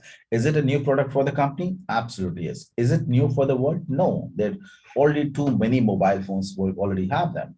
So there's nothing new for us unless that comes with something incredible, which is not heard of, which is not seen. Well, we don't know what's in there. The bottom line, it is not something which is unless it's a regular phone with advanced some regular features, advanced updated versions, but like if something exceptional comes up which is not heard of, then you probably might want to call it as IDOV. But till now, pretty much our understanding will be a basic phone with upgraded features, something like that. It will be put into DMADV category.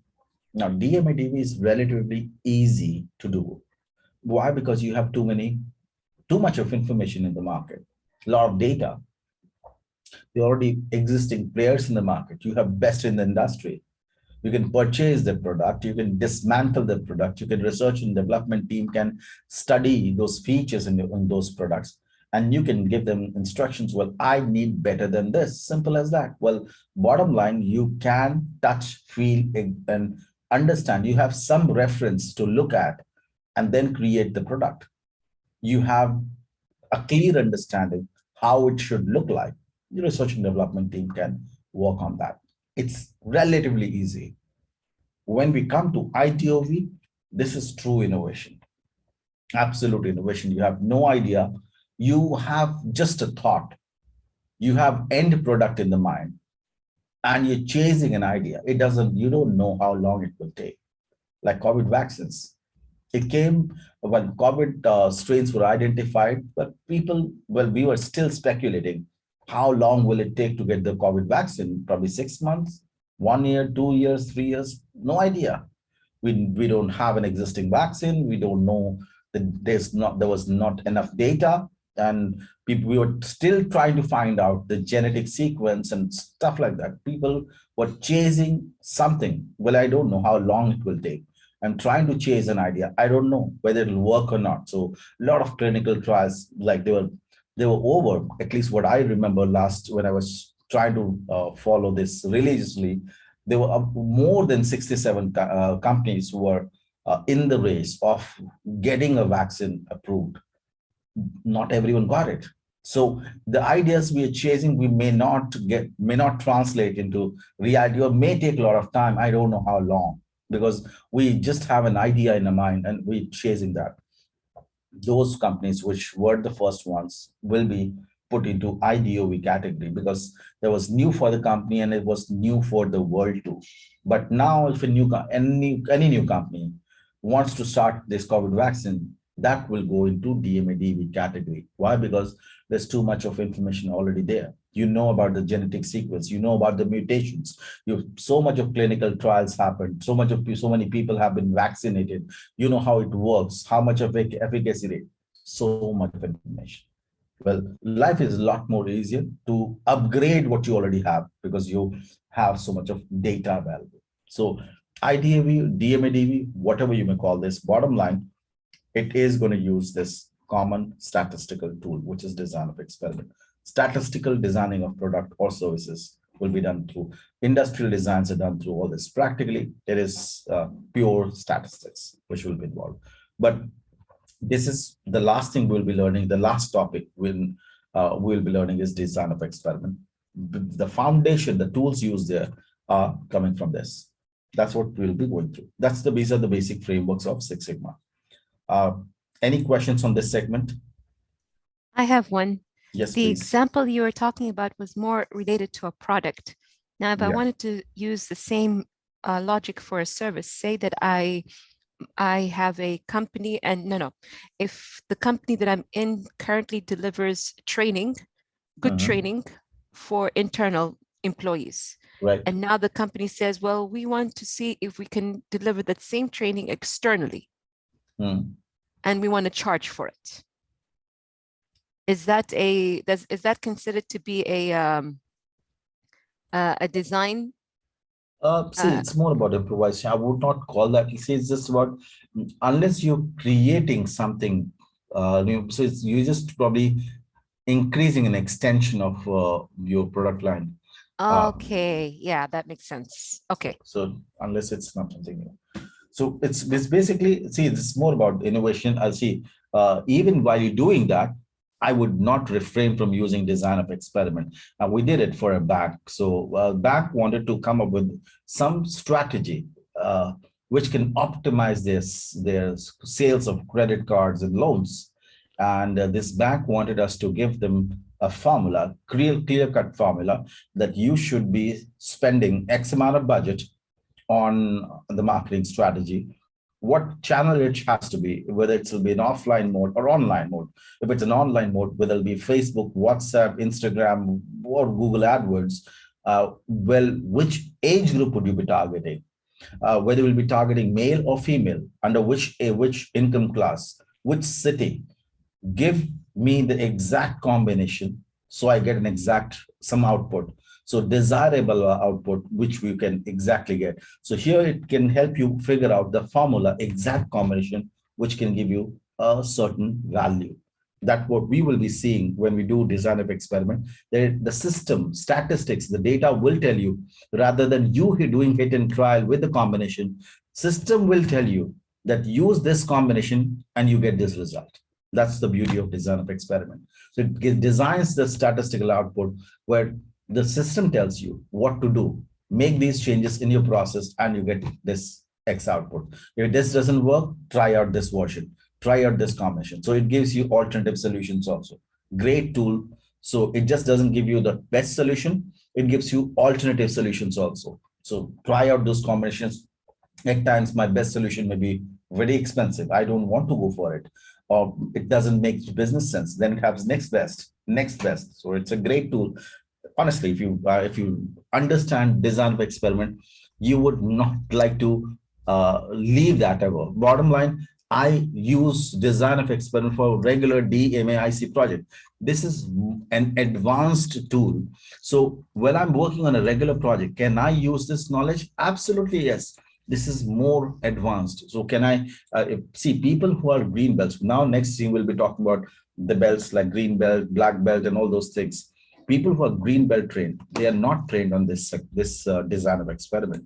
They are just confined to DMAIC. So they have pure basic statistical tools that they deal with.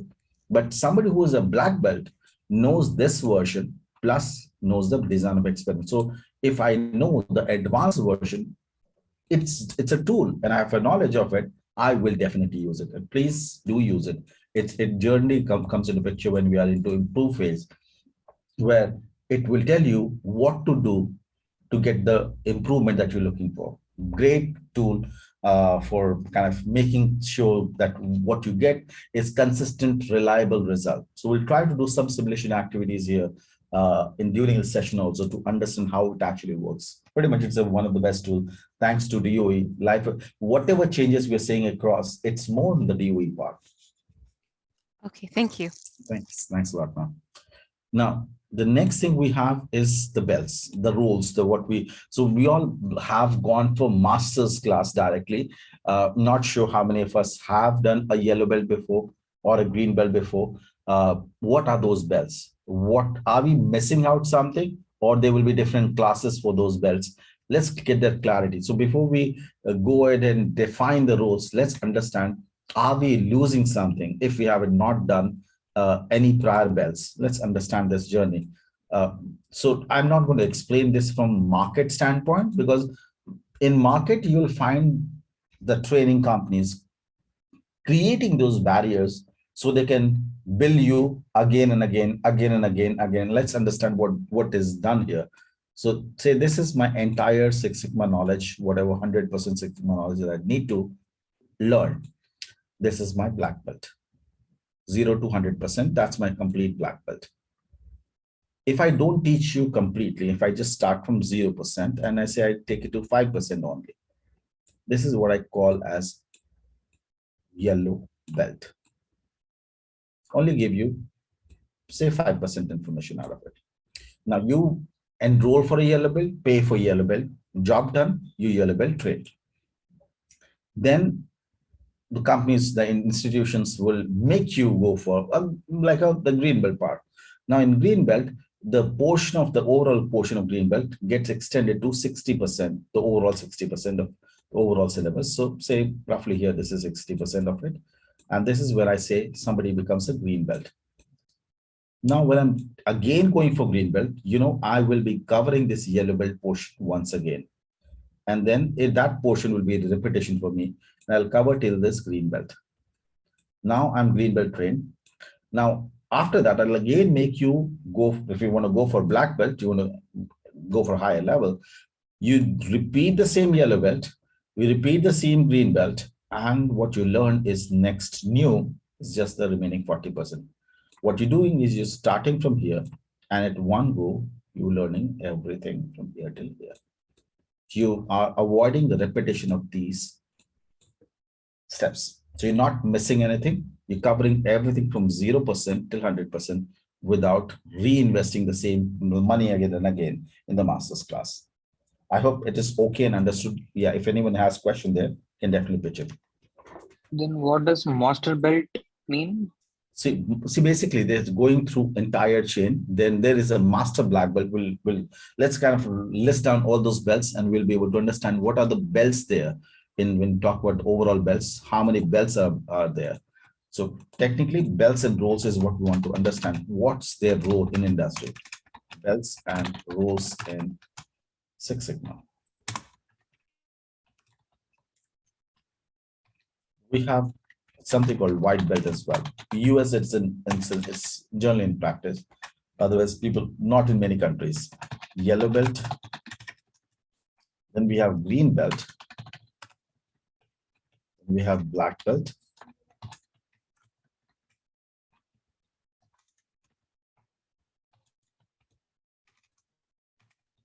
And then we have master black belt.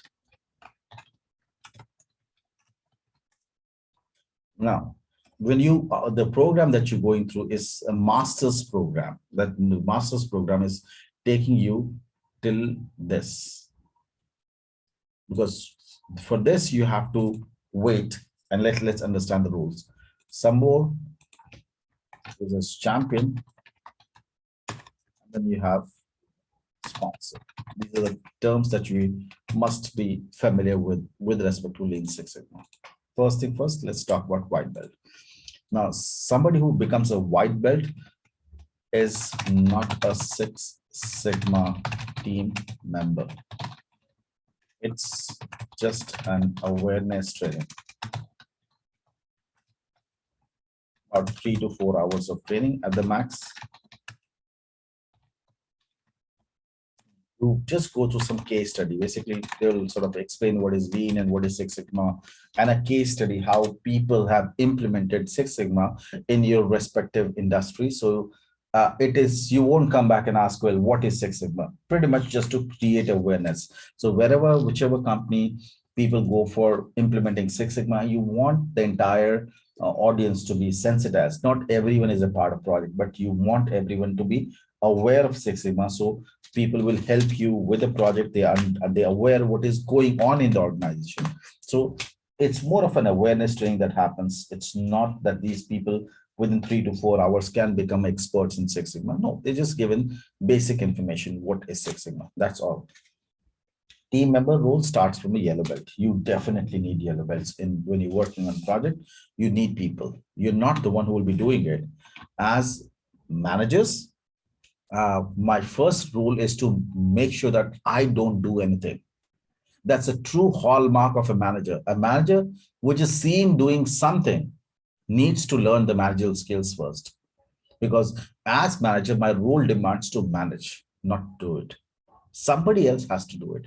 And yes, we will be talking about those tools and templates and the trackers. We will be updating to delegate responsibilities. We'll have to learn that in the define phase.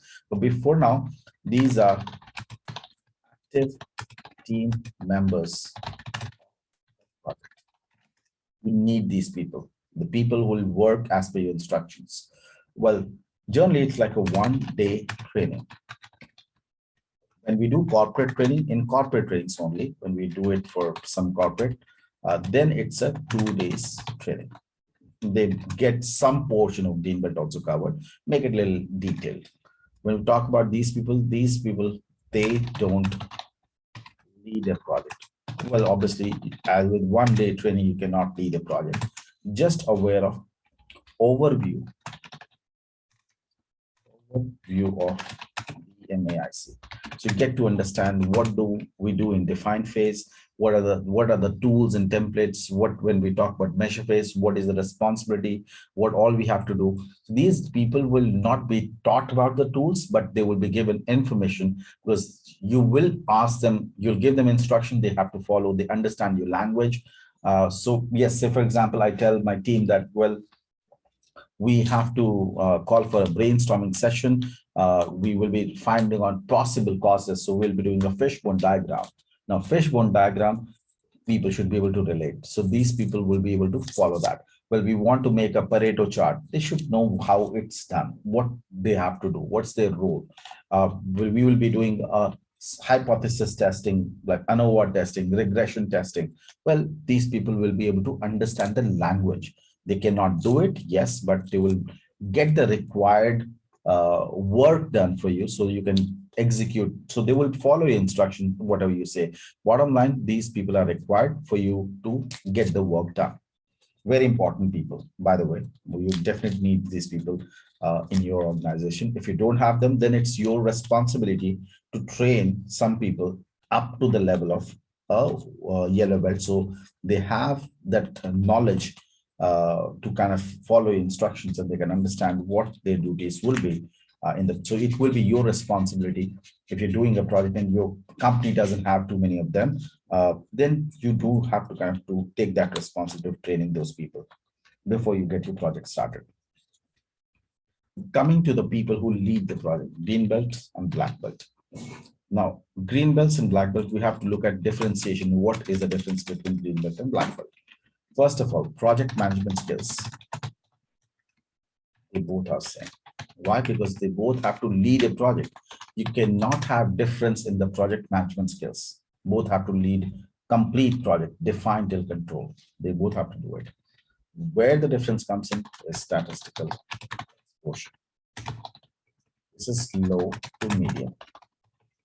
This is extensive thanks to design of experiment.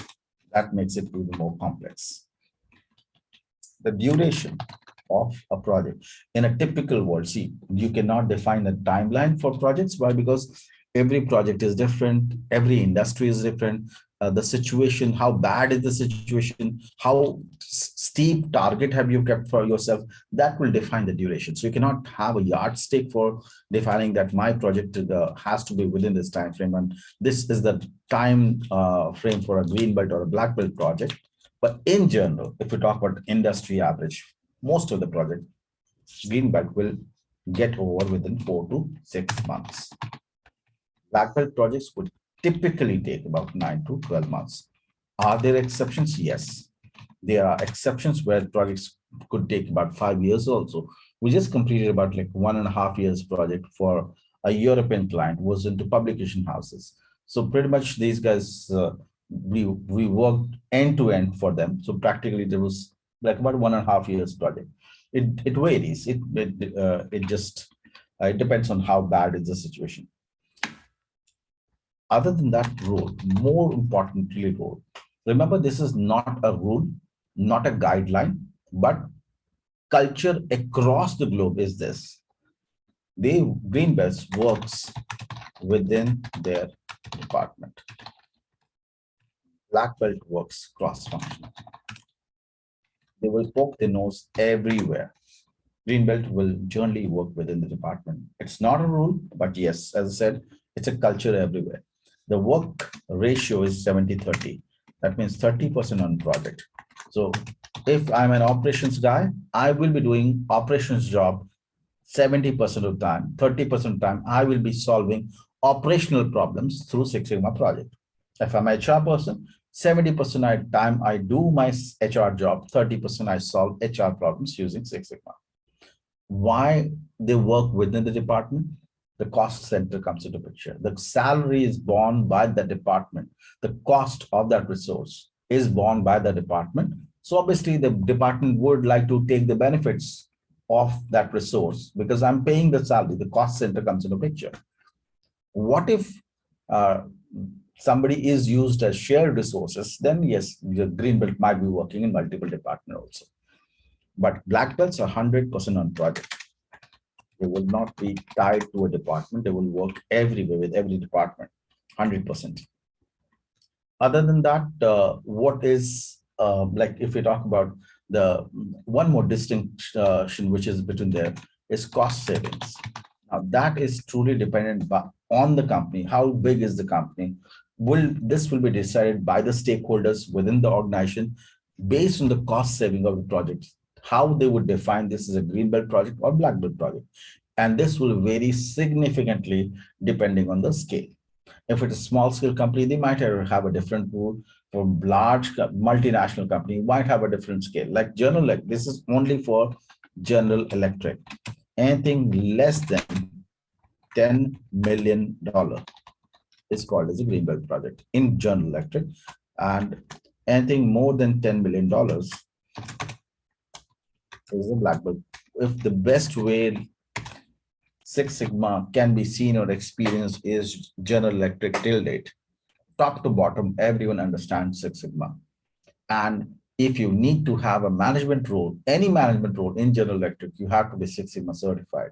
There's no way, no exception. These guys made it so popular. Well, they are huge. So they used it for themselves. They used it for the clients, and they became consultants of Six Sigma, saying, if you have a problem, hire us. We'll solve your problem using Six Sigma. They made it so popular. These guys were the one who changed the, like probably the way Six Sigma. Motorola did not made a big deal out of it, but these guys did it. That's basically the difference between green belt and black belt. Now, who is the master black belt? Master black belt will be an experienced black belt. You become eligible to become a master black belt. You should have done at least, and most institutions have this criteria, 18 to 20 projects in diversified industries, departments, domains. Basically, you should be able to bring diversity. Basically, this person is a mentor or a coach. You don't do a master black belt project. No, your project is either a green belt project or a black belt project. So master black belt has technically, in like the team span is about 10 to 12 team members, which will be a mix of green belt and black belt. Bottom line, green belt knows green belt job, black belt knows black belt job. What if they get stuck somewhere? That's when master black belt will come into picture. So this guy will get projects managed at one time. What 10 to 12 projects will be managed by master black belt through coordination. Will be more helpful as a mentor or a coach if they get stuck because of their experience. That's all. This guy acts as a mediator between Six Sigma team department, basically. That's where my Six Sigma roles end, because champion is not a part of Six Sigma. We'll understand what's the role of champion. A lot of people mix champion as a part of Six Sigma. No, it is not. My roles end here itself. All belts end here. Now, the department of Six Sigma, when we talk about, some companies have different nomenclatures. It doesn't matter, but this most common is process excellence, operational excellence, business excellence. These are most common nomenclatures. The job openings you see you may have variations seen, but this is most common ones. Like we have various name of department. Six Sigma departments are called process excellence, operational excellence, or business excellence. Now, who is a champion? In reality, this is my client. This is my client who's called as champion. Champion is the name we give from Six Sigma, like from Six Sigma's team would generally call somebody as a champion, would refer somebody as a champion in the management team. So this person is ideally the head of department where the project is being done. So if I'm doing an operational project, say VP of the operations. If I'm doing HR project, it's a head of the HR department, head of department. This is management's designation. Management's designation, not a champion like a Six Sigma. Six Sigma people call this person as a champion, who's technically my client, who's given me the project, who wants to get a problem solved in his or her department. We call that person as a champion. Now, this person may or may not be a Six Sigma professional. Could be a green belt, could be a yellow belt, could be a black belt, and could be a master black belt also. And there are companies where we champions are master black belts. Generally, all higher management, we do have this Six Sigma trained people. So when we have most generally, nowadays when we do projects, we end up communicating with the management who are Six Sigma certified. So pretty much but yeah, you will also find people at management role who would not be Six Sigma trained. So it becomes a little difficult at times to make them understand about the interpretations, but yes, the exceptions are there. You might get people who are not Six Sigma professional, but they're champions. Why? Because the head of department. Now, technically, this guy is the owner of the project. No, we are not. We are the facilitator. We're just executing the project. So this guy is the owner of the project. Project success is champion's responsibility.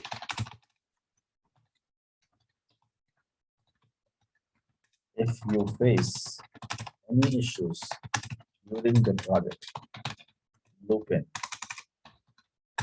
champion immediately. Why? Because it's his project, not mine. Well, if there's any problem, the person who will be most interested in the success of the project is the champion.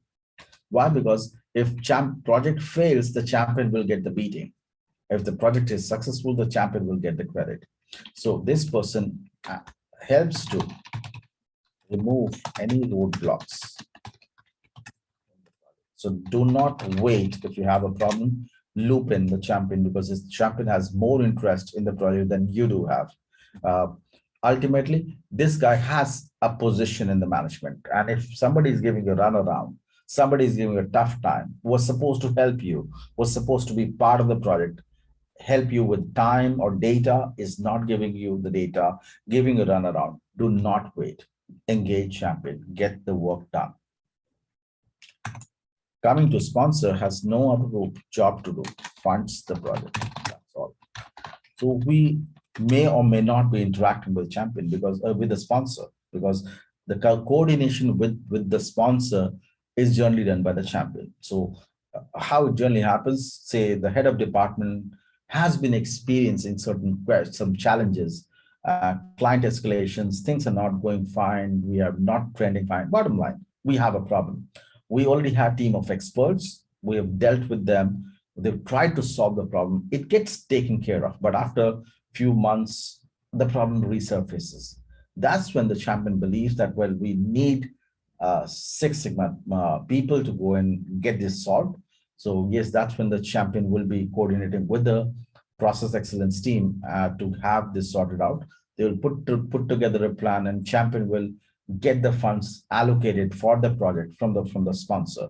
So champion has to convince the sponsor that, yes, I'm interested in doing this and we need this so and so budget. So technically the champion has to give the clarification what happened to that project. So champion is more concerned about project than we do practically. That's how the hierarchy looks like in a typical organization. Now, the coordination between champion and the Six Sigma team happens through master black belt. These two people will be together generally. Master black belts will be very expensive resources. Generally, what will happen is we don't have master black belt because generally when you become master black belt after, like, because you have experience, people generally move into consulting. So unless it's a massive company, they would not hire a master black belt on payrolls. They would have it on a contractual basis, like a for a project to project basis. But yeah, we don't have master black belts. People will have black belts for sure. These are hired as a position within the organization. They would be the one coordinating with the champion if you don't have master black belt in that case. But yeah, now we open for question. Anyone has any question, please? Yes, my question is to become a master black belt member, should we do any projects? Here, this one?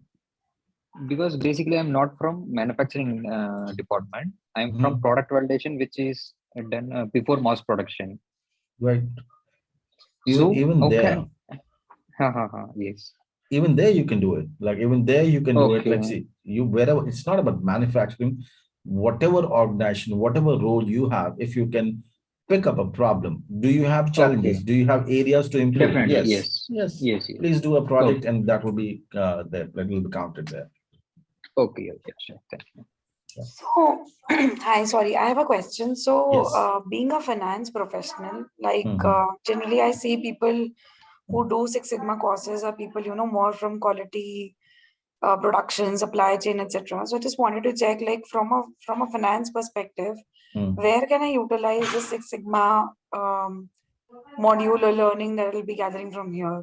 Sure. Charu, see, here are the list of case studies where people have actually used Six Sigma. So back in finance, you said, yes, this is some of the case studies. I can put that, I can share that these case studies with you.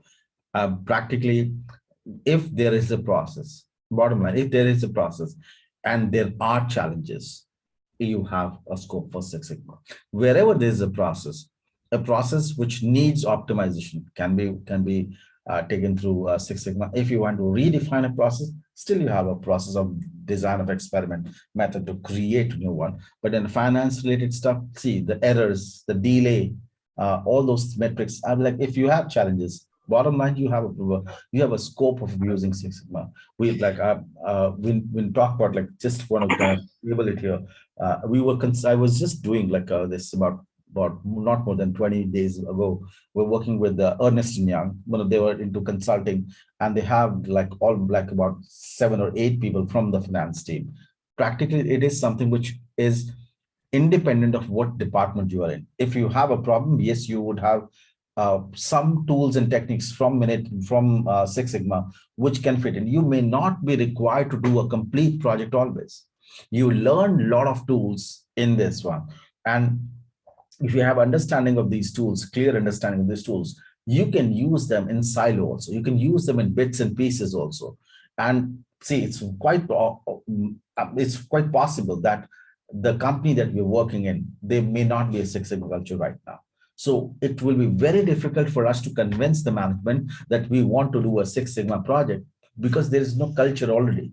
So it's very a good practice actually, because when you learn Six Sigma, there are few standard tools which will redefine the way we work, and you can show the change in the process performance just by implementing those tools, even without investment. There are few tools which will be just used immediately, whether you work on a project, your company has that culture or not.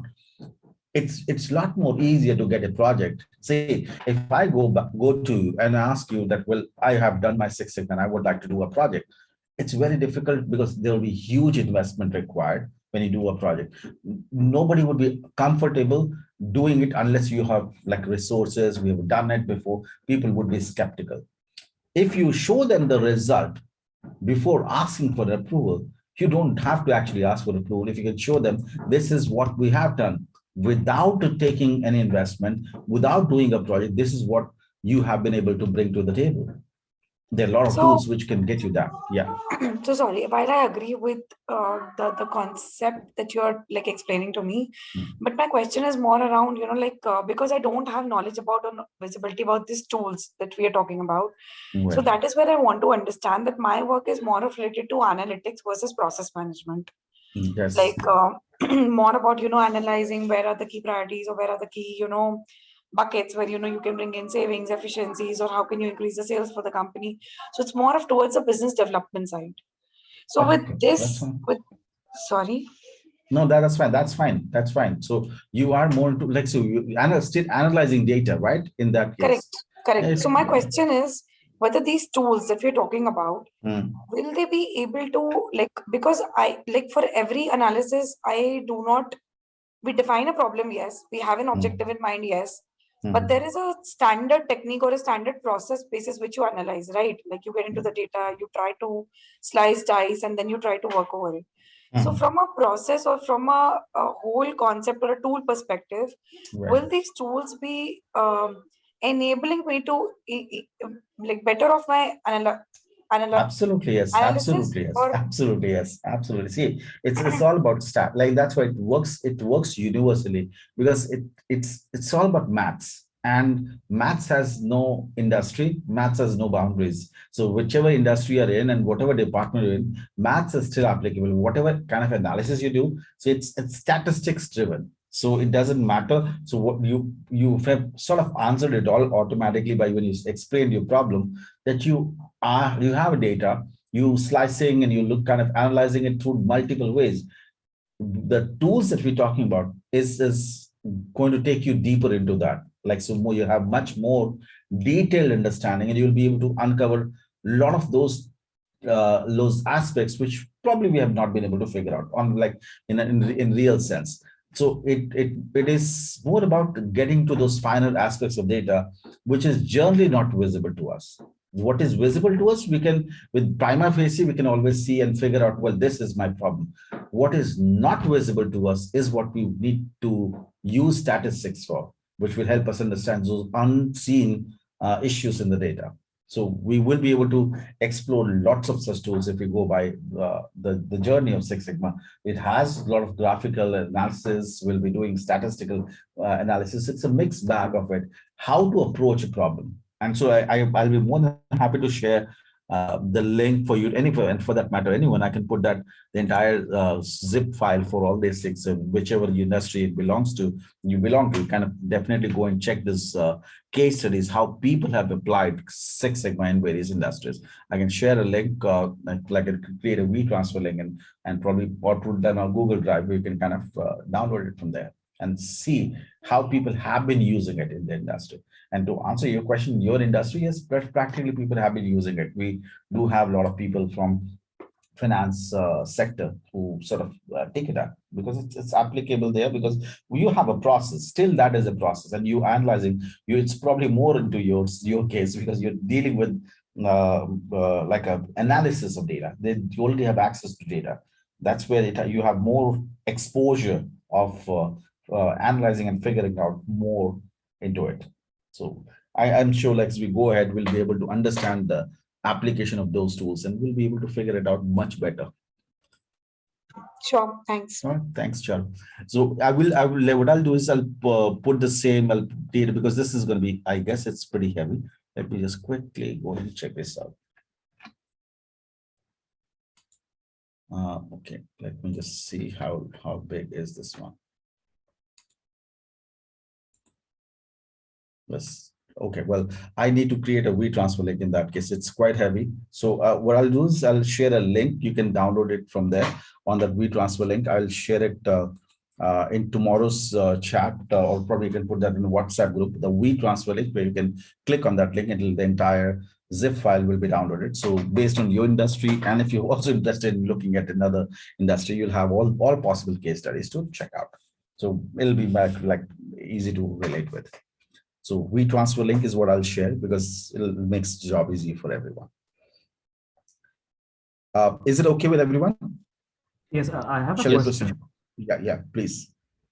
I cannot imagine how can the champion be not a Six Sigma professional, although he is responsible for the project success, and he is the owner of the project. He has a lot of responsibilities. He should know all the details from each and every step.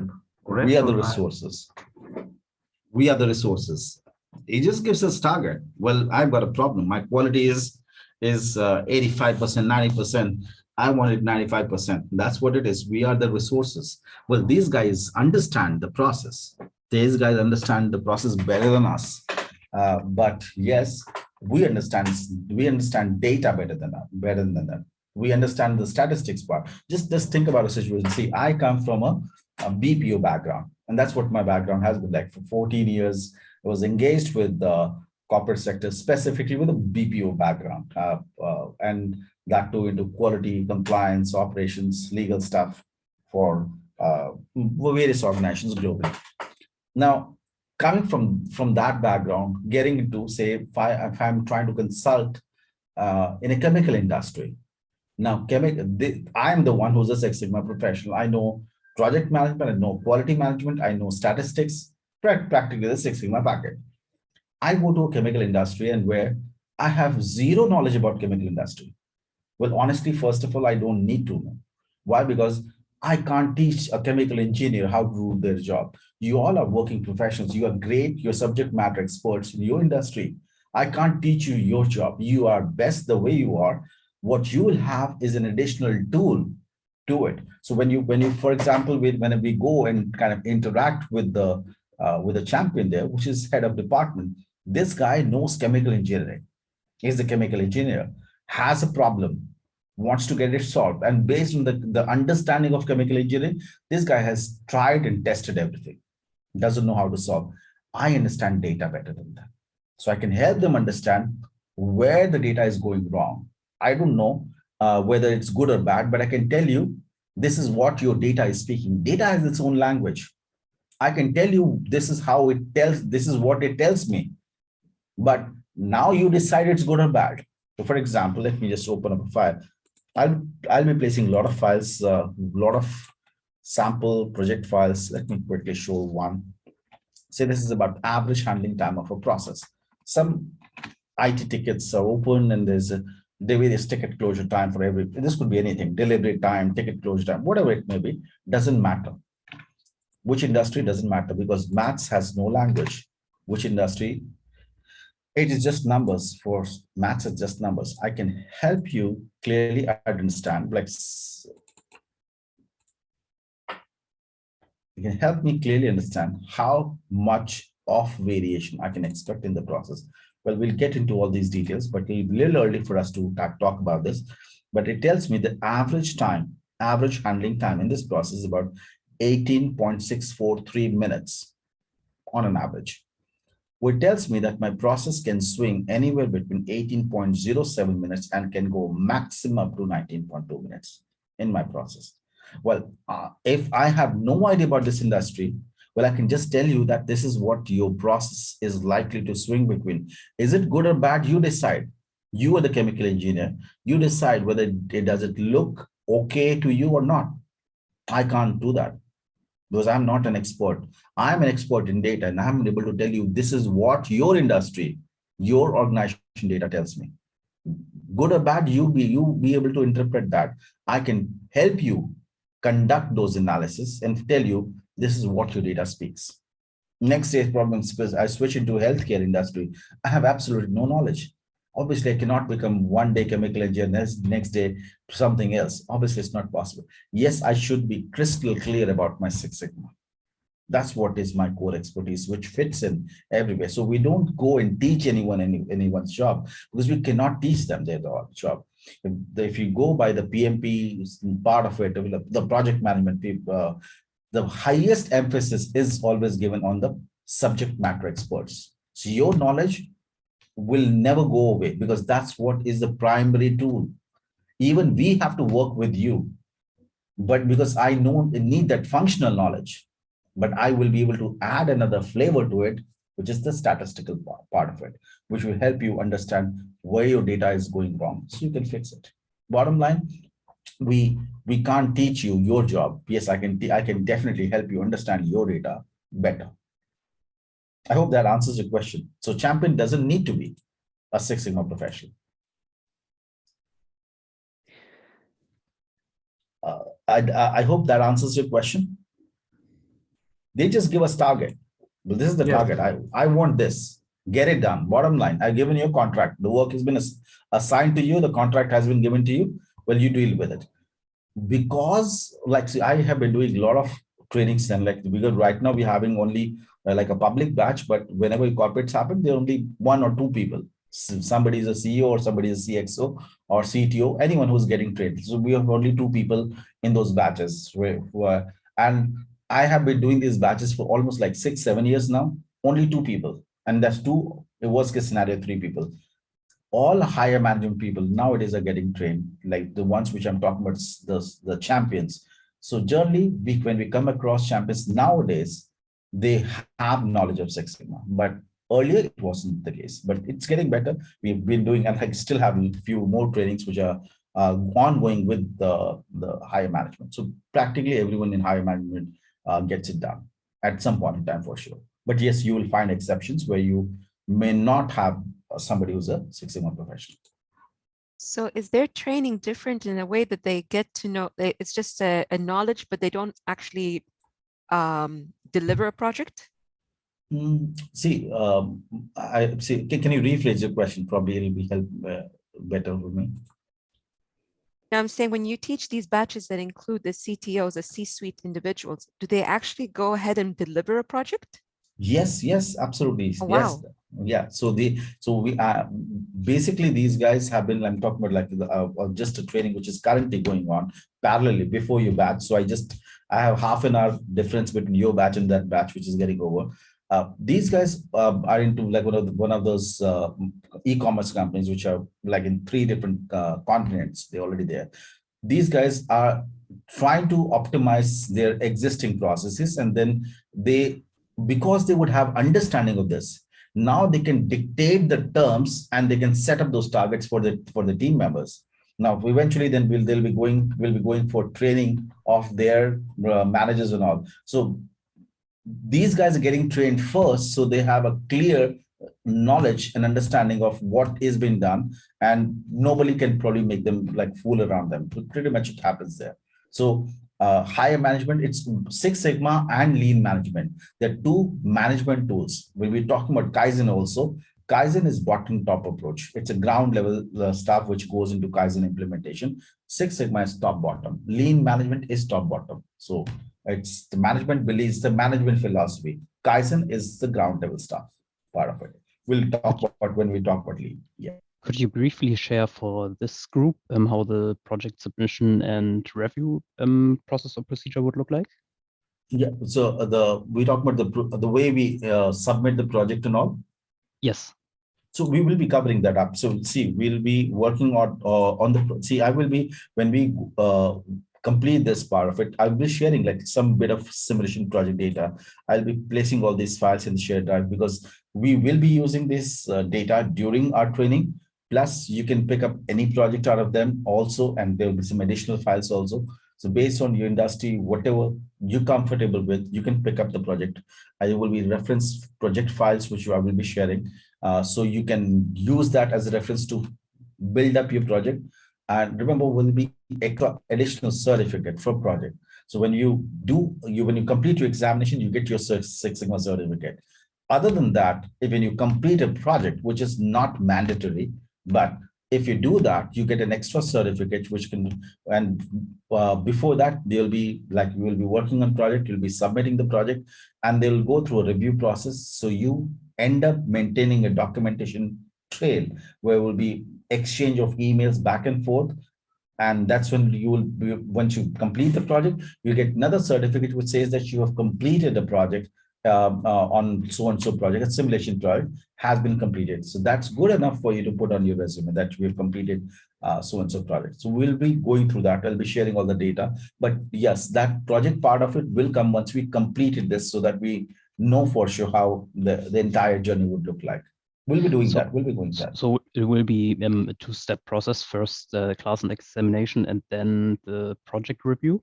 Yes, absolutely. So that will be, so once we're done with this, first, let's get basically the process, like first you get the certification done, and then we go with the project part of it. So that will be more on like on an individual basis, like you might pick up some of those, like any file that you're comfortable with, because you would have knowledge of all the things. Now it's a time to demonstrate that, yes, I've learned and I can put that into practice. So you can pick up any of the simulation project and get going. So you start with define phase, you complete the define phase, you submit it.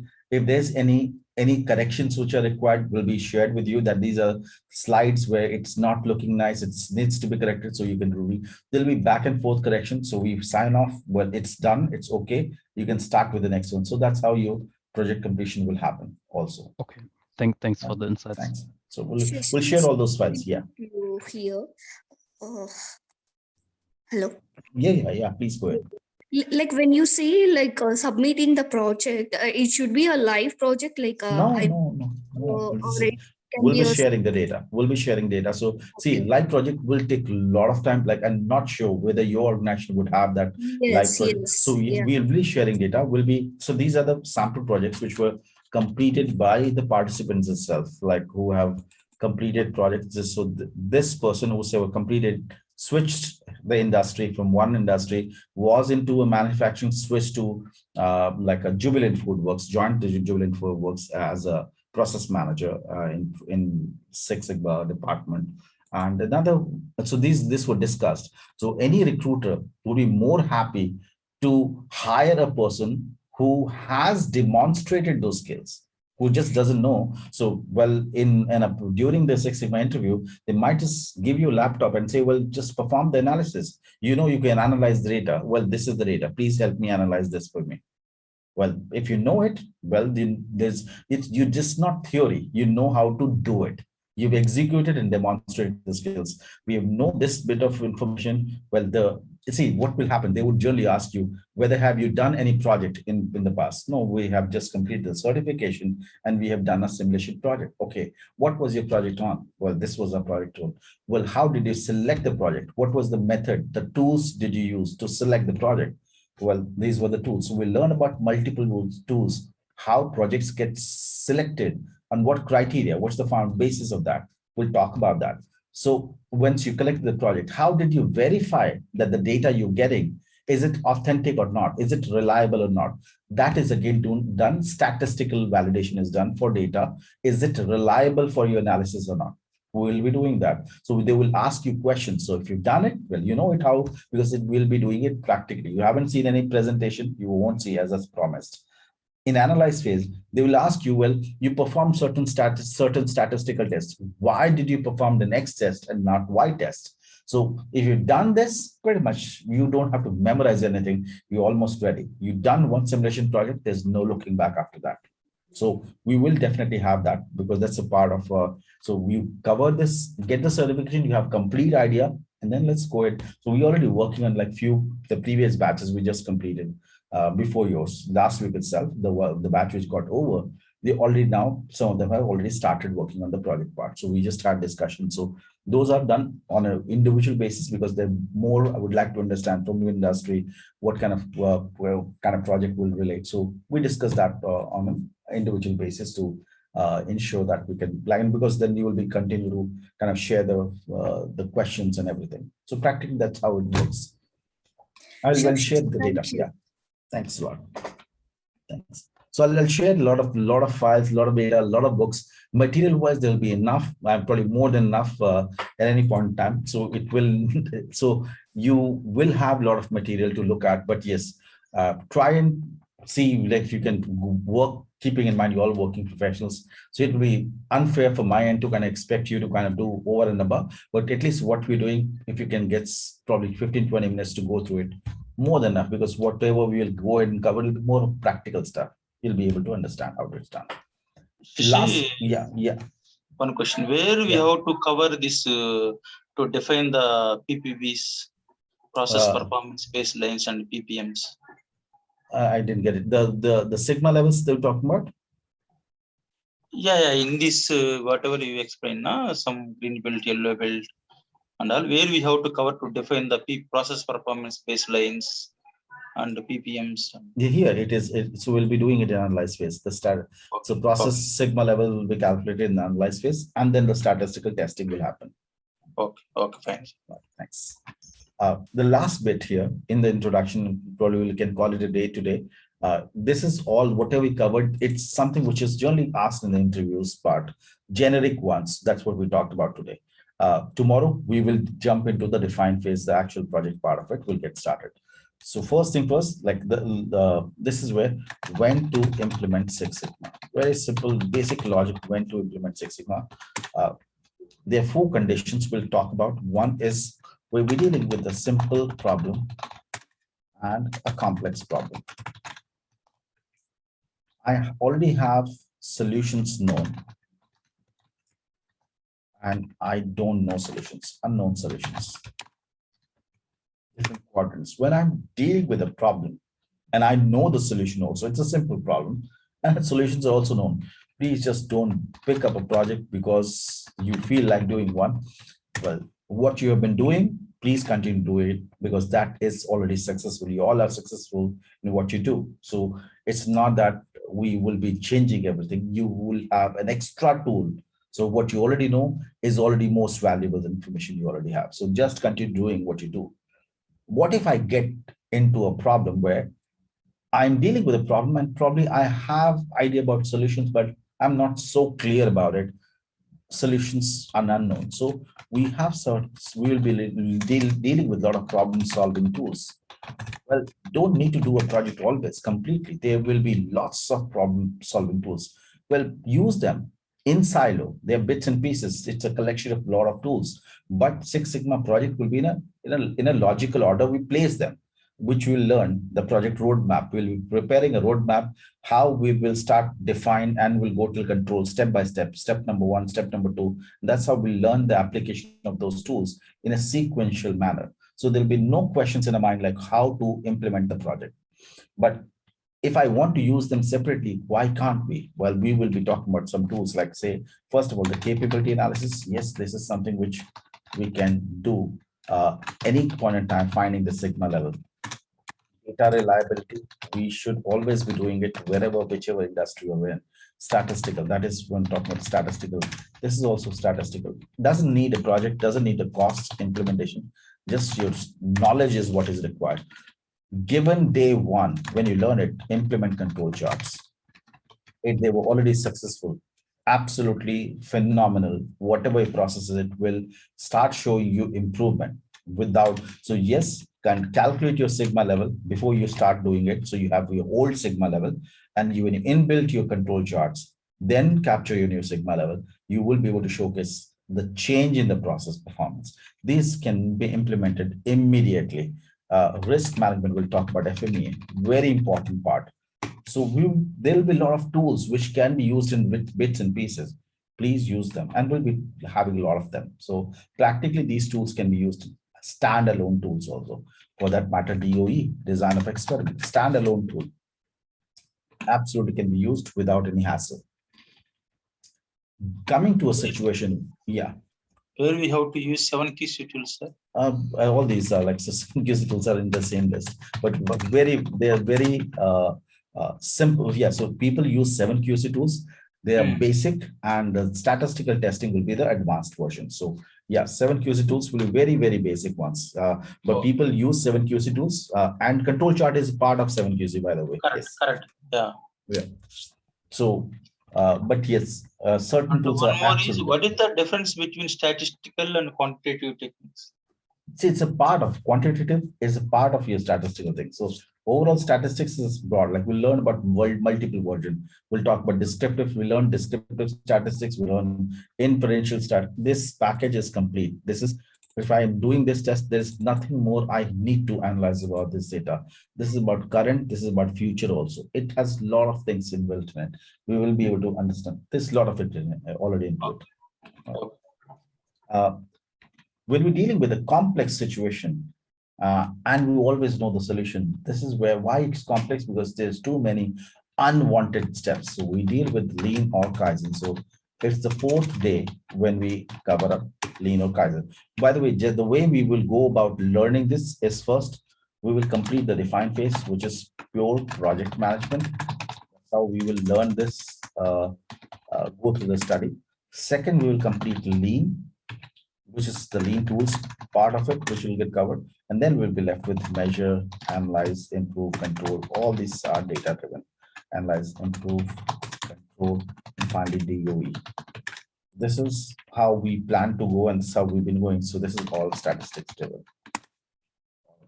So we'll first get rid of these things. So that's why we don't need the Minitab installation until the 5th day.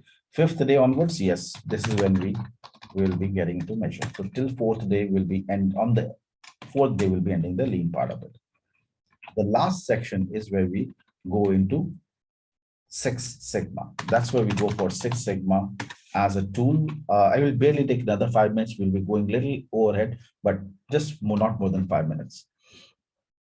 When we are talking about Six Sigma, it's when you talk about you don't have any idea, and it's a complex situation. Let's take a very, very simple example.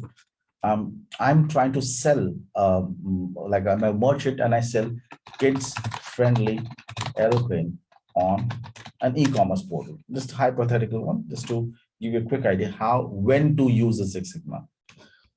I have few vendors who manufacture this plane for me. My requirements are very simple. It should be kids friendly, so no sharp edges. I don't want kids to cut their finger. I want it to be colorful. I want it to have my logo on it. And finally, it's a plane, so it should fly at least 5 meters. Now, one of my vendor, I started sort of rejecting his plane because it had sharp edges. Well, it's a simple problem. It is visible to you. You can touch, feel. It's no, you can see that. Make it blunt. What's so big deal about it? Just don't do a project because you have, like, it's visible to you. You already have experts in your department. You can tell them, see, there are sharp edges, go and fix it. Simple problem, simple solution. Don't need of doing a project. When the problem is visible, every industry has experts like you all. You tell them the problem, the next minute you have a solution. Well, the problem is known to you. That's why. Plane is not colorful. Make it colorful. What's so big deal about it? Doesn't have logo. Put the logo. When you have a problem, you always have a solution. I've tried to fly this plane like 10, 15, 20 times and barely flies 1.5 meter. It falls down. It's not flying 5 meters. Well, tried a lot. That's a complex problem. Problem is not clear. Why? Because there can be multiple reasons. The weight of the plane could be high, it could be heavy. The aerodynamics, height, the wind condition, the remote, battery, the Probably the person who's flying the plane is not trained enough. You may have the wing size, material quality, and so on and so forth. We get a technical expert. We will get this list. Right now, we've got 9. If you get a technical expert, this guy could give you another 10 out of this. We're even to absolute details. But let's keep it this one. Now, if I were to ask you, which one would you recommend to work on? What would be your recommendation? What should I work on? Top problem to fix this problem. It's The last one. Weight, aerodynamics. the material. So got Maybe the weight and the aerodynamics. Aerodynamics and weight. okay. Now we got examples of battery and weight also. Now, do I know weight is the problem in my plane? No. It could be. I don't deny, but is it the problem? No, I don't know that. Aerodynamics can be a reason, absolutely yes. But is it the problem in my plane? Well, I don't know. Height from which I'm trying to fly the plane could be a possible reason. But is it the problem in my plane? Not sure. All these are probable reasons. Everything has a possibility of impacting your output, but you don't know which one. In a real project, in a real Six Sigma project, you always have 25, 30 possible causes. You cannot say no to anyone. These are like all possible ones. You cannot say which one. Which one would you tell your experts to work on? Where everything has a possibility, but we don't know which one to fix. Would you try fixing everything? Practically no. Why even try to fix something which is not even broken? Now that is where we are into a state of dilemma. We cannot tell you experts what to fix because you yourself don't know what to fix. The list of 25, 30 possible ones, yes. That's when you need Six Sigma, because when you apply data analysis, the Six Sigma part of it, yes, go ahead and you will exactly know which one is causing, or which ones ideally, which ones are the actual causes why the plane is not flying 5 meters. Simple as that.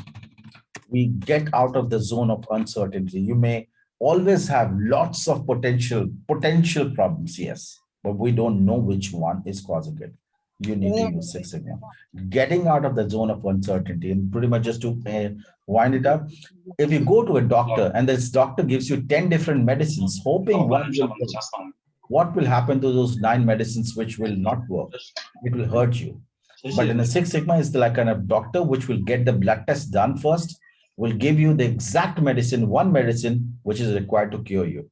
So it's more about getting the data and facts first, giving you the exact problem and getting the exact solution out of it, rather than doing a hit and trial and speculating whether I feel, my gut feeling says, my experience, sorry. We respect everything, but let me look at data, because that will give me exact information. That's what Six Sigma works on. We get the data, we exactly know what's the problem. Simple as that. When I know that my problem, I always have a solution. We have experts in that industry. We'll solve that for us. That's what we do in Six Sigma, but we'll have the data, we'll go through the entire journey of performing this analysis, knowing how it's done. So no theory, all practical. So that's, I guess that will be all for today. But in case you have anyone has any question, can definitely pitch in. Else we can call it a day, if in case we all good with this. Is it fine with everyone? Yes, sir. Yes, sir. All right, so give me another 5 minutes. I will place all these files like N plus the relevant files in the shared drive, and I'll confirm, I'll share this link of Google Drive on the WhatsApp group as well. And let's take it up from there. So good night, everyone. Please take good care of yourself. It was wonderful talking to you all today. Yes, let's connect tomorrow again. Yeah, thank you so Take much. care. Thanks. Good night. Thank you. Thank you very much. Thank you, sir. Bye-bye. Thank you. Thank you. Bye-bye. Bye-bye. Bye-bye. Thank you. Good night. Thanks. Good night. Bye-bye.